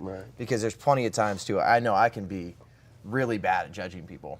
Or like people are going to wear masks now. I'm just like there's a little bit in my brain. There's that devil on my shoulder. Idiot. But it's like, no, let's have a conversation. Let's figure out why these people are doing this. And then it's like, if you feel like that's what you want to do, it's America, go for it. It's sad for the kids. It's sad for the kid. That's the thing that's so sad. A more accurate statement would he should want to punch the parents of those kids. Boom. Because that's the thing. Yes. That's kind of your responsibility to educate them about the things that are happening in the world, and to think that these children are so afraid. I see kids at a restaurant or something where the parent's not wearing the mask and the kid is, and it's like, you need to tell them. You need to tell them and educate them as to why that's not a thing. Even though they're like, no, I feel more comfortable. It's like, but statistically, this is not something that's of a great threat to you. And I feel like that's the saddest part about it all, is that these kids don't even know any better. No, they don't. It's troubling that people still are brainwashed by all this stuff, mainly because they suppressed the information that said that it wasn't that big of a deal to them. But yeah, great. Here we are, 2 years later. A week ago, Monday, on the day that I like to call the Great Unmasking of 2022, I was on an airplane. As they were announcing in real time, like, we're not doing the masks anymore. They had actually publicly said, the federal government said, we're not doing it anymore. The president came out, they're like, it's done. That was 30 minutes before my flight. American Airlines hadn't gotten the memo, apparently, because evil flight attendant number 1 was screaming at me through the whole boarding area. I'm showing her the actual documentation from TSA and the president, and they're like, well, we haven't heard yet, and it's not at the federal level yet. Now you have. Which makes no sense Exactly. for a federal judge to rule on a federal mandate in a federal court, but it's not at the federal level yet. Anyway, we could spend 8 hours talking about that. On this plane, I'm scrolling through Twitter because I bought Wi-Fi because I wanted to see as everything was coming out. And there was this one journalist in particular who had been flying Delta that day and raised quite a ruckus on Twitter saying, I can't believe this happened. I booked a flight with my whole family. I have all my children here. One of my children is too young to wear a mask. So they're only a baby. The others are too young to be immunized. It's not safe for them to be immunized. I can't believe their safety is compromised now because we're all taking off our masks, and that Delta Airlines took away our choice, our freedom of choice. And I just stopped in my tracks and thought, they literally gave you a choice. They gave you your freedom to choose if you want to mask. And I just felt so sad for this family's children and the level of severe brainwashing they must have experienced in the last several years over this. They may never have an opportunity to freely think for themselves about this. That's exactly what I've been thinking about this. It took 2 years of people living their whole lives. You have people who have been living their 50, 60, 70 years of their lives without a mask. It took 2 years of indoctrination, 2 years of this mass information psychosis, 2 years, and now all of a sudden they cannot live without it. They identify with the mask. It is so scary that it just takes 2 years to convince people to give up your rights, to give up. No, look, be ensconced in fear for the rest of your life. And it's sad that people actually adhere to this. This is scary when it comes to the furthering of the United States of America, and see where we go from here if this worked in 2 years. There's a bunch of people that just look like Linus from the Peanuts. Like they just have like their own little blankie. That's their blankie. That's their blankie on their face. And that's what makes them feel the security blanket. Okay. And I feel like that's why we have to talk to people, because there's certain people, I'm sure they might have their own little circle that's telling them, like, we think about what's trendy for kids. we talked about it so much, transgenderism is trendy. And maybe it's still trendy for kids to wear a mask. Yeah. Where it's just like, well, I don't No, that's care right. what that kid says. Their parents probably just voted for President Trump. So I'm going to keep wearing a mask because I still care about everybody. And these kids, like, it's a tough time growing up. Yeah. And you already got social media. There's so much bullying online. There's so much trying to fit in person and online, where they're like, well, you know, maybe the cool kids are still wearing it, so maybe I will too. And that's when I go back to what you said about parents. Like, parents need to actually step up, and then we need to do whatever we can to give the people the truth in love. It shows how powerful the media is, that most people are outsourcing their discernment to whatever the general populace seems to say. And it's like, most people don't watch the White House press briefings. Most people don't get their information directly from the government. No one's going to the .gov. No one's going and reading that stuff. So they outsource their discernment and their thought process to the talking heads, which are all owned by a very small collection of 4 to 5 corporations that want to push the exact same thing. And it's like, it just goes to show the vast majority of people do not get their information from anywhere other than these primary funnels. They have the and TV then shows, as we wrap movie shows. up, sorry to cut you off, Libs at TikTok, 1 million followers on Twitter. See you tomorrow. Let's go.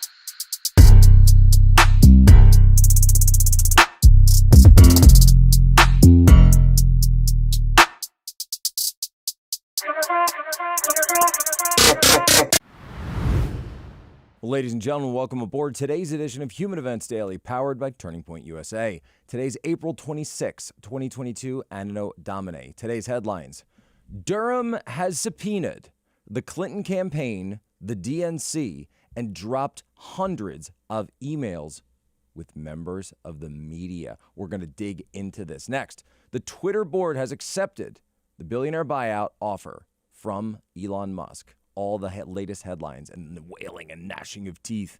Third, a new video just released shows Alec Baldwin pointing his gun at the camera on the set of his film Rust. And finally, a federal judge is temporarily blocking the Biden administration from lifting Title 42 COVID border restrictions for migrants. All this and more ahead, Human Events Daily.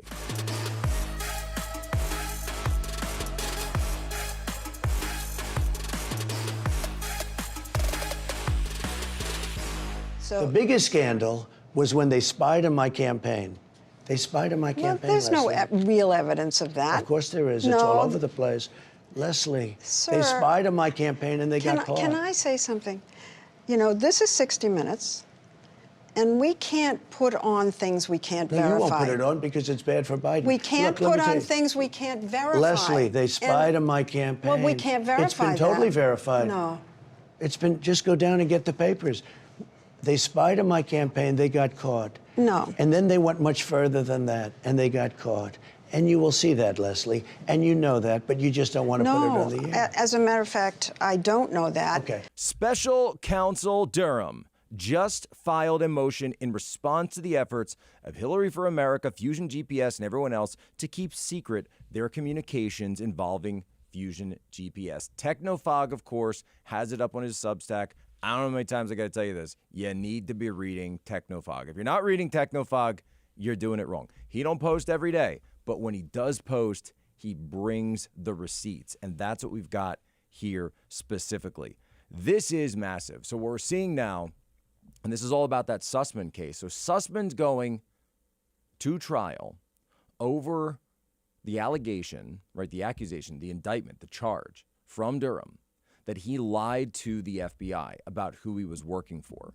The fact is, he went to the FBI, tried to get them to launch this investigation of President Trump's campaign, but told them that he wasn't doing all of this. He wasn't spreading all of these false allegations because he was working for the Hillary campaign. No. He told the FBI specifically in writing, and the last time we talked about this, we showed you that text message from Sussman, where he said in writing to James Baker, the general counsel of the FBI, that he was not working for any client when he did this, all right? Here's the problem. Not only was he working for the Clinton campaign and working with the DNC and working with this guy, Rodney Jaffa, he was doing a lot of work for them. And so that's what Durham is going to do. He's going to pile mountains and mountains of evidence to show the judge and show the jury in this case that obviously he was doing work. But what's interesting to us is because through the discovery process and what he's now releasing, right, which is in conjunction with that, he's getting access to all of the Fusion GPS emails. How is he getting access to the emails? Because he needs to look into what the scope of the work was. So because he's looking into the scope of the work, he's pulling together all the Fusion GPS emails, which also means, ladies and gentlemen, he is investigating. Finally, we have someone investigating Fusion GPS. And this indictment, this information right here is so bombshell, so blockbuster. I'm even thinking we might have to do an entire special all about Durham because of what this shows. This shows you the actual behind-the-scenes information about how the media works. You've got emails here from Franklin Foer. He was at the Slate at the time. Now he's at Atlantic. You've got Wall Street Journal. You've got the Washington Post. You've got all, believe me, tons and tons of emails with New York Times, ABC, the rest of it. Here's what they're doing. They're getting the story from Fusion GPS and they're shopping it around. They're shopping the story around to all their buddies in media. These people aren't investigators. They're regurgitators. They're people who are getting this false information from Fusion GPS. And this is where it starts. These little emails, these little pings. Hey, buddy, just heard something bad about Trump and Russia. Hey, there's this document. It might be coming. We got some spies, big time stuff. His name's Chris Steele. Can't wait to see it. That's how they were working it. And these media characters, these clowns, they just run with it. They straight up run with it. And we know what they did. We know that they took this information and they didn't vet it. They didn't do any work. At one point, a guy at the Washington Post says, well, I've got a source in Moscow that says, well, this stuff is all BS. It's not real. But they ended up running the story anyway. This shows you that all of corporate media is a house of cards. This shows you what journalism is in America today. They got the documents. They got a story and a narrative that fit their preconceived biases, and they decided to run with it, every single one of them. You own all of Twitter or Facebook or what have you. You don't have to explain yourself. You don't even have to be transparent. You could secretly ban one party's candidate or all of its candidates, all of its nominees, or you could just secretly turn down the reach of their stuff and turn up the reach of something else, and the rest of us might not even find out about it till after the election. Elon Musk says this is all to help people because he is just a free speech, philosophically clear, open-minded helper. Absolute breakdowns coming down on MSNBC. It's kind of amazing, by the way, if you actually listen to the things that Ari Melber is saying there, he's acting as if those things don't already exist. He's acting as if the New York Post story about Hunter Biden's laptop was not censored across all of social media in October of 2020. It was the great October surprise of 2020, right? This huge information, massive bombshell story. And it was censored across all. It was censored on Twitter, and it was censored on Facebook. In fact, Andy Stone, this vice president over at Facebook, even tweeted at the time saying that Facebook would conduct an internal independent investigation and see if he would actually find what was going on, but they would limit the reach of the story until that point. Never once followed up on that. Never once investigated anything. I've still got copies, by the way, Andy Stone of Facebook, of the hard drive. I'd be more than happy to give you a copy. The offer still stands, by the way, as it is. If anybody would like a copy from mainstream media, one of these outlets, Elon Musk, Do you want a copy of the Hunter Biden hard drive? Because here's what's going to happen next, right? And yes, of course it is a day for celebration when someone does something like this and takes a stand for freedom of speech and is willing to put $44 billion on the line in order to do so. That is a world historic event. Look, Elon Musk was probably already going to be in the history books. Now he's definitely going to be there for all the things that he's doing, not just for Tesla, not just for SpaceX, but also for this. And will it be successful? That's the question. It will be successful if they actually let Elon Musk run the company as it should be run. Twitter could be very profitable. That's never been one of the motives of the people. If you notice, Twitter ads are terrible. They don't work right. They don't let you sign up correctly. They don't tag people, the way they're supposed to. That's the way, social media makes money, is off of ads. You go on some of the other platforms, they work great. They work really, really well. They serve things up to you that are directly in line with your interests. Twitter's never done that. Why? Because Twitter, and I said this with Lou Dobbs yesterday, Twitter has been a censorship and disinformation distribution platform for the far left for a long time. Twitter has essentially been under occupation from Tumblr. Now, what was Tumblr? Tumblr was this far fringy internet cesspool where a lot of these things like woke ideology, and we talked about Glee and the fandoms and different things that inculcated this type of online social justice warrior, that spread out and invaded and occupied the institution of Twitter, the company of Twitter. And now Jack Dorsey, very interestingly, had a thread where he was talking about how much he celebrated Elon Musk taking over Twitter. And something that he said on there that really struck with me, he said, I think Twitter as an idea is good, but Twitter as a company doesn't work. So what does that mean? He said, Twitter is the closest thing that we have to social consciousness or shared consciousness, because Twitter is just this open, universal sandbox. But he's also talked, and I said this again, I've been saying this a lot, I said it with Navarro, I said it with Dobbs, that Twitter should be open source. It should be a protocol. Well, what does that mean? Well, think about it. Text messaging is a protocol, right? The internet in general, communications in general, are protocols. So if I've got a Verizon phone and someone else has T-Mobile, or if I have an iPhone and my friend has a Samsung, we can still communicate because we have shared protocols with which to communicate, right? That's just the protocol. That doesn't control anything about the content, right? You can send what you send and across platforms. So if you break Twitter up as a protocol and think of it as a service with a protocol, right? Go with me on this. Then all of these other social media platforms out there, whether it be Getter, whether it be Truth Social, they can exist. And if you don't want to sign up for the Twitter service, you don't have to. Then you can go over to Getter if you like that one better. You can go to Truth Social if you like that one better. You can be there, but still be able to communicate. This is key. Communicate with people on Twitter, and people on Twitter would be able to communicate back with you using it as a protocol. Then how would these companies exist? Well, it would be based on advertisers, based on ad revenue, the same way that most media works, right? It's simple as that. That's where the actual direction of this stuff should go. And so I applaud the fact that Dorsey's talking about that. But at the same time, for Mr. Musk, they are going to come after you. The regime is going to strike back.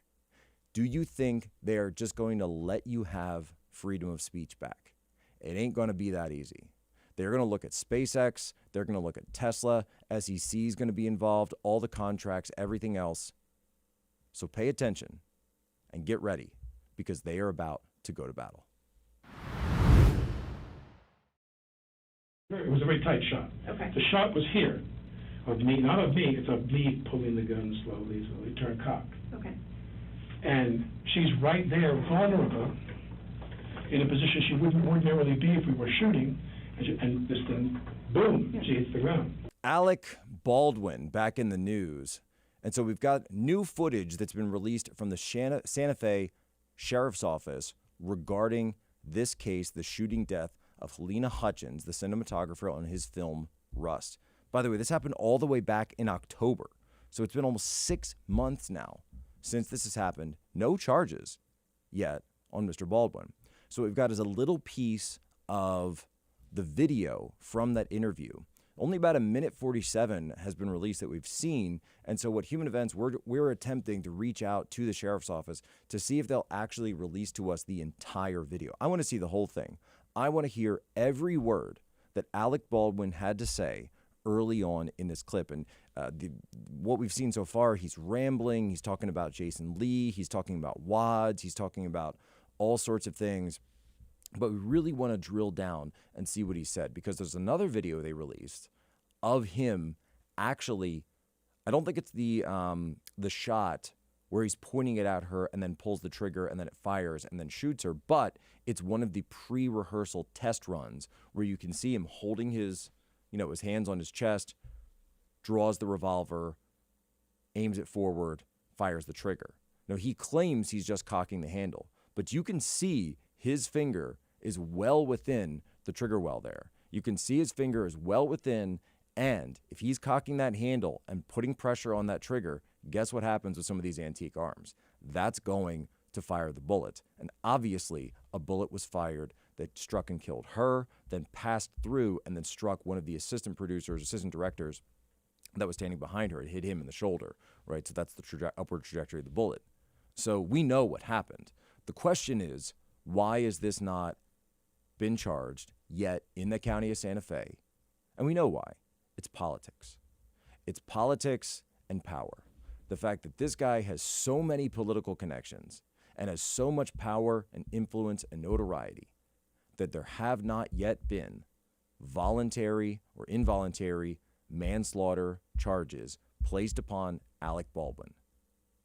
When you use an inherently dangerous instrument, and go listen to Andrew Branca, the Law of Self-Defense blog, go read all of his legal analysis on this. This is literally the main thing, the only thing, really, that he practices law on. He focuses on people being shot. Was it self-defense? Was it criminal? What's the situation? And you pull up the statutes here. It does not matter under criminal law who loaded the gun. It matters who fired the gun. It's as simple as that. And when you pick up an inherently dangerous instrument and you use it in such a way that causes the death of another, that is why we have the manslaughter charge. Do we think, right? And now Tim Pool, remember, Tim's got his theory that it may have been intentional.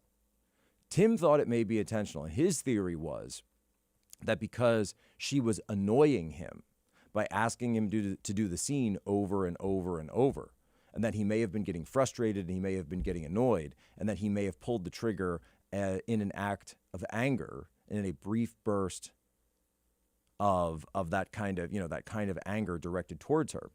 And so, well, you would say, how can you say that? We haven't seen the video yet. But remember, what do we do? And it's very suspicious, by the way, the fact that we haven't seen the video. It's been 6 months. Release the video. Show us. Just show us the evidence. Show us what happened. But his lawyers are fighting as hard as possible to keep that under seal.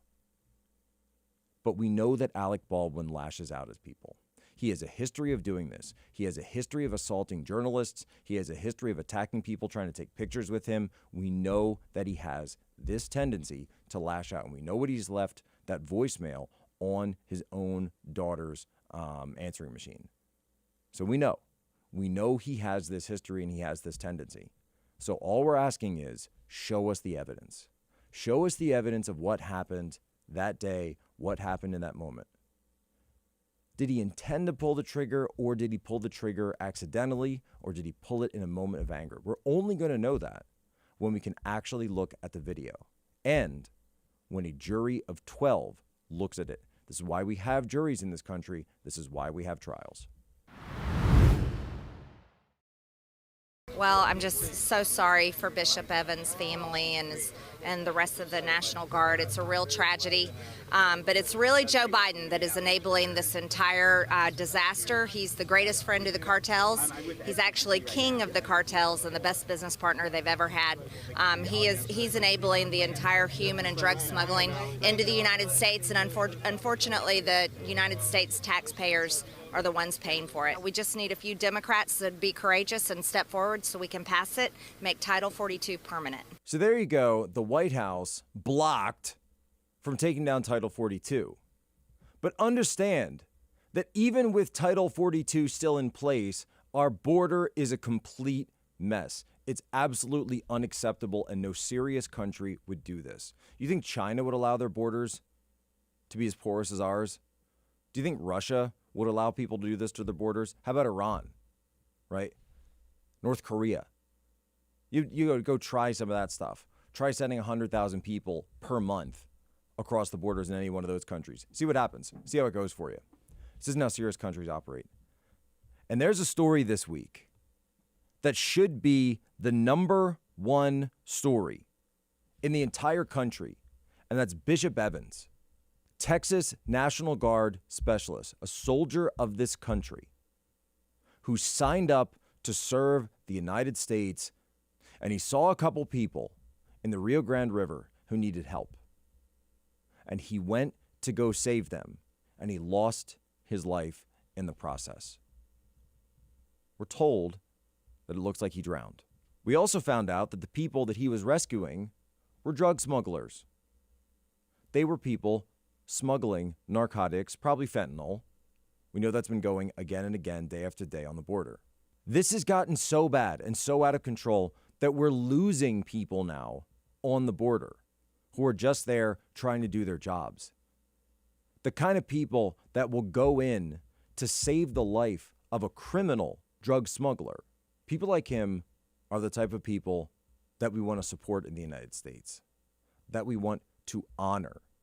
These are the type of people that we should be doing everything we can as a society to get behind and to encourage and to reward and promote.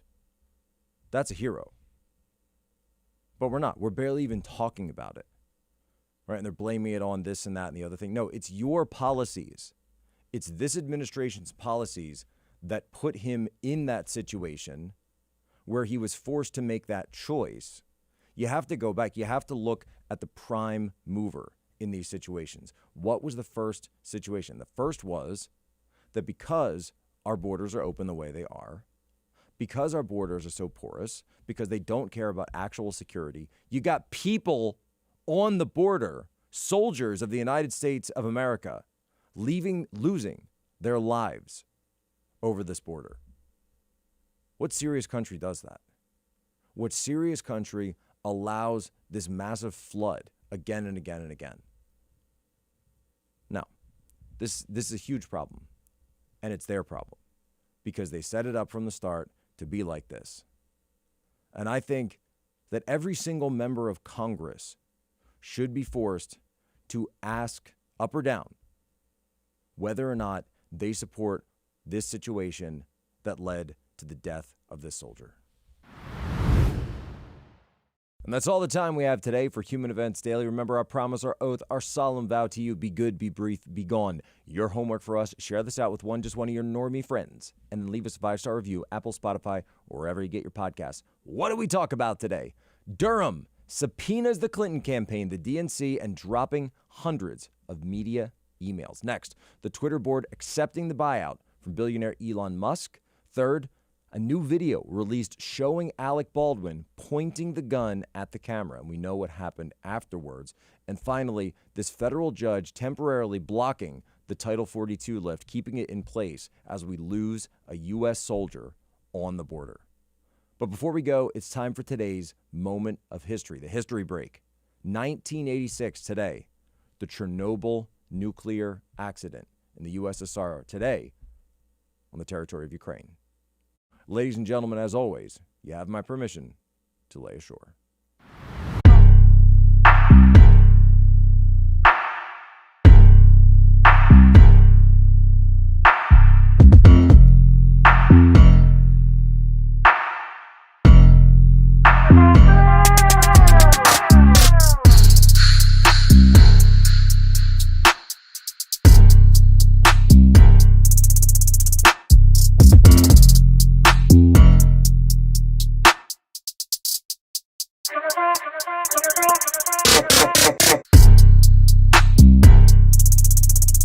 Are gas prices too damn high? Yeah, they're too high. They're too high? Would you be for more drilling in America to lower prices? Yeah. Would you be in favor of drilling in America for cheaper energy? Well, we have the capability and infrastructure for it, so why not? Would you be for more development of energy resources here in America and American jobs to lower energy prices? That's such a debatable question. I am. A lot of my friends are not. What would be your message to the politicians in charge for cheaper gas, cheaper fuel, cheaper energy? Vote in the new administration in a few years. Would you be for more American energy here to get the gas prices lower? More jobs for Americans, more development of American energy? Yes. I knew you'd have an amazing thing to say. Thank you very much. Love your hair.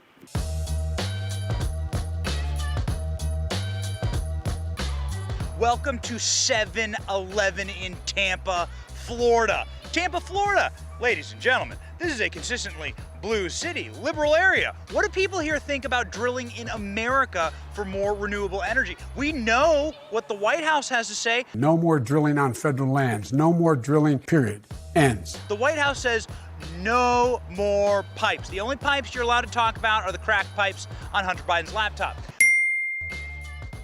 What are they doing? Well, they're banning new leases and new drilling in America, and they're banning the Keystone XL pipeline that would bring you cheaper gas. What are we looking at here? $4.64. That is what Ultra costs here at the 7-Eleven. Comment below, let us know what gas prices are in your areas. Around the country, you've seen gas prices are $6, $7, $8 a gallon. Insanity. But, ladies and gentlemen, what we have here at the 7-Eleven are some good people who are going to tell us what they think about drilling in America for cheaper energy and cheaper fuel. It's all about the kitchen table, right? I can't wait to hear what they have to say. Let's go find out.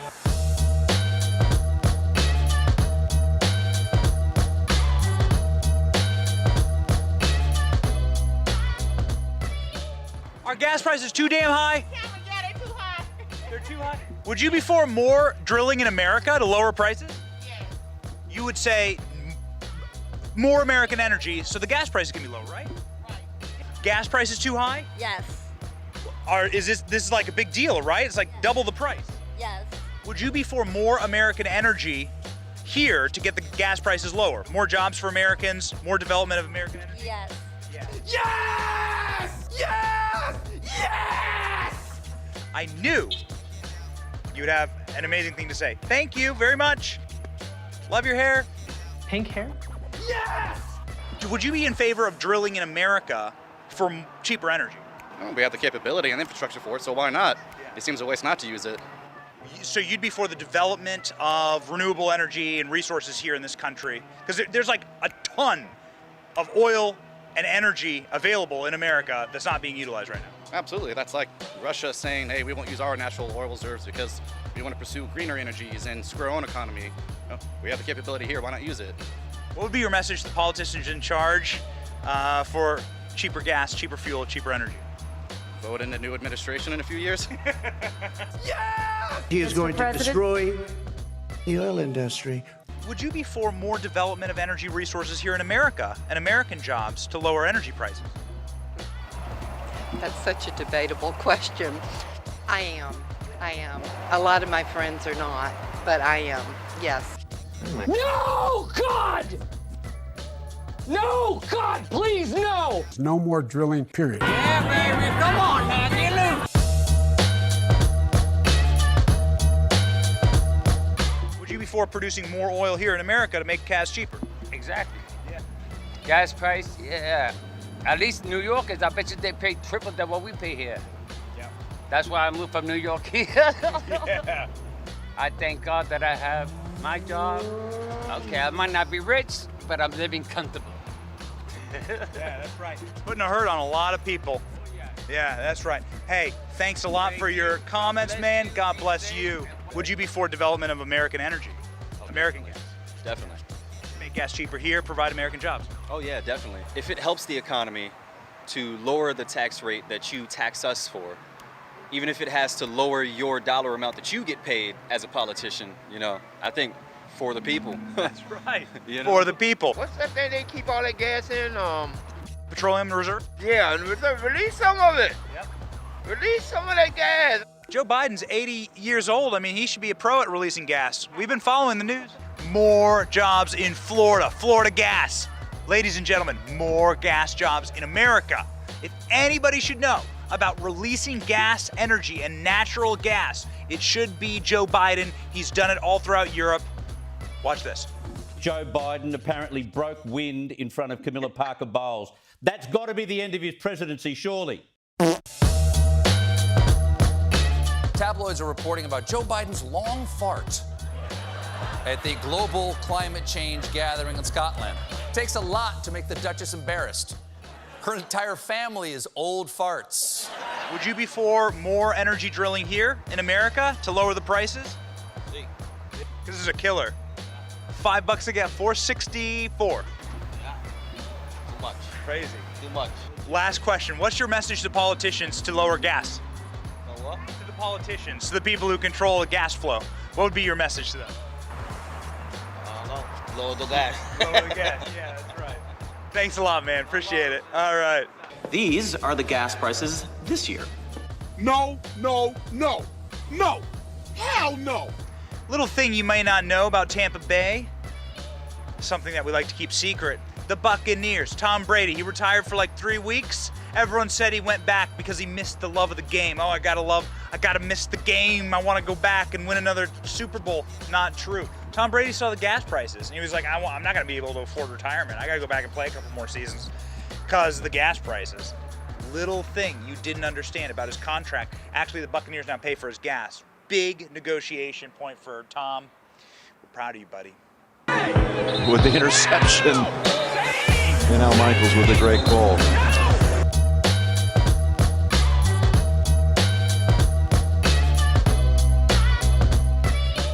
Politicians.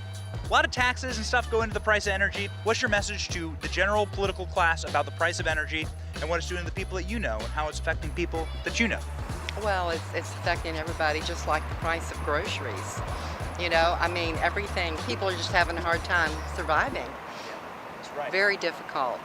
People at the 7-Eleven, even here in very dark blue and liberal Tampa Bay, say, excuse me, sir, more drilling here, less pipes on Hunter Biden's laptop and more pipes in the ground delivering oil to us. People saying, hey, the oil and the gas prices, too damn high.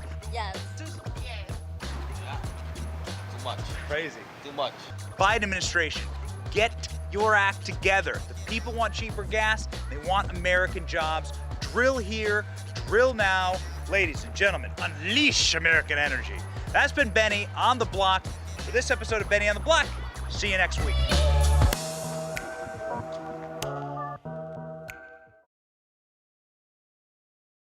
Hey, it's Benny Johnson here, Turning Point USA's Chief Creative Officer. If you like this video you just watched, be sure to subscribe to the official Turning Point USA channel and never miss an episode. See you guys next week. It's just never been my thing, not into it, so not approved by me. Did you see that? Tink's possibly being a conservative is not the most problematic thing about her. It's clearly the fact that she hates matte foundation. Cannot relate. Matte everything, always. Also on the radar today, are popular influencers abusing animals, Candace Owens' star-studded baby shower, and Hot Take Tuesday, and of course we're talking Elon. I'm Alex Clark, and this is Politics.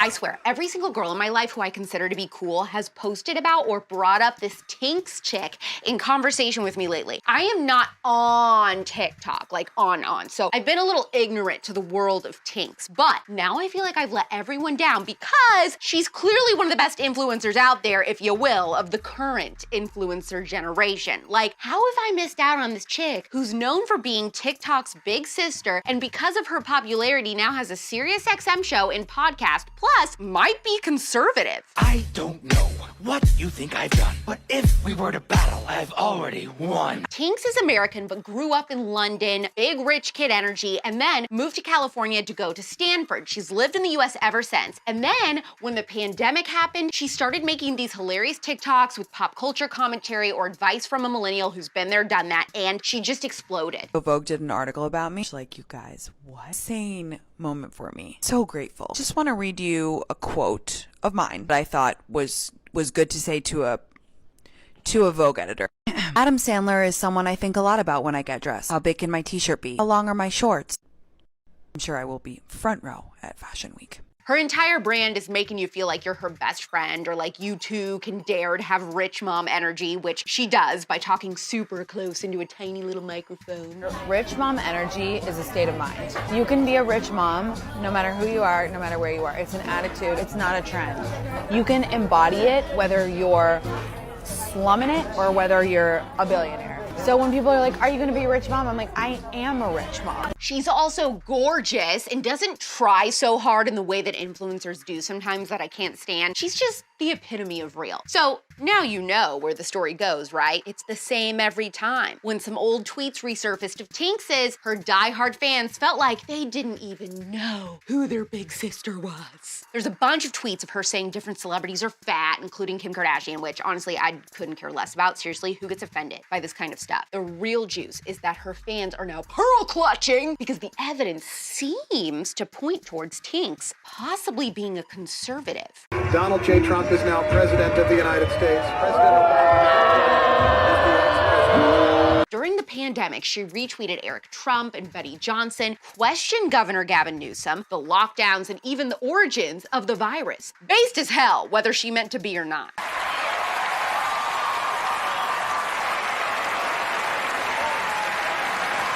But because of the backlash, she did a Q&A yesterday where someone asked her straight up if she voted for President Trump in 2016 or 2020. She replied, nope, but I just wonder if she's lying to save face. I so want to be full in on the Tinks train, so please don't be a freaking lib.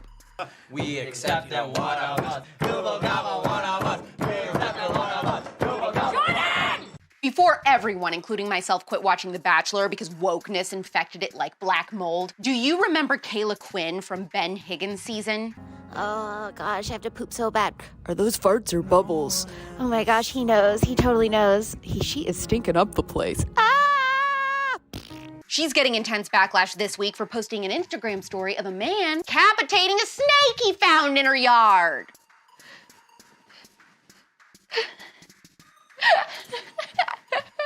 And? I guess she recorded a video of a man holding a small snake with pliers. She was like, where did you find that? And he pointed in the yard with the snake, and she was like, in the corner? Are there more? What kind of snake is that? And then she gives the man scissors and tells him to kill it, which he does. Here's part of the video without the actual snipping. What kind of snake is that?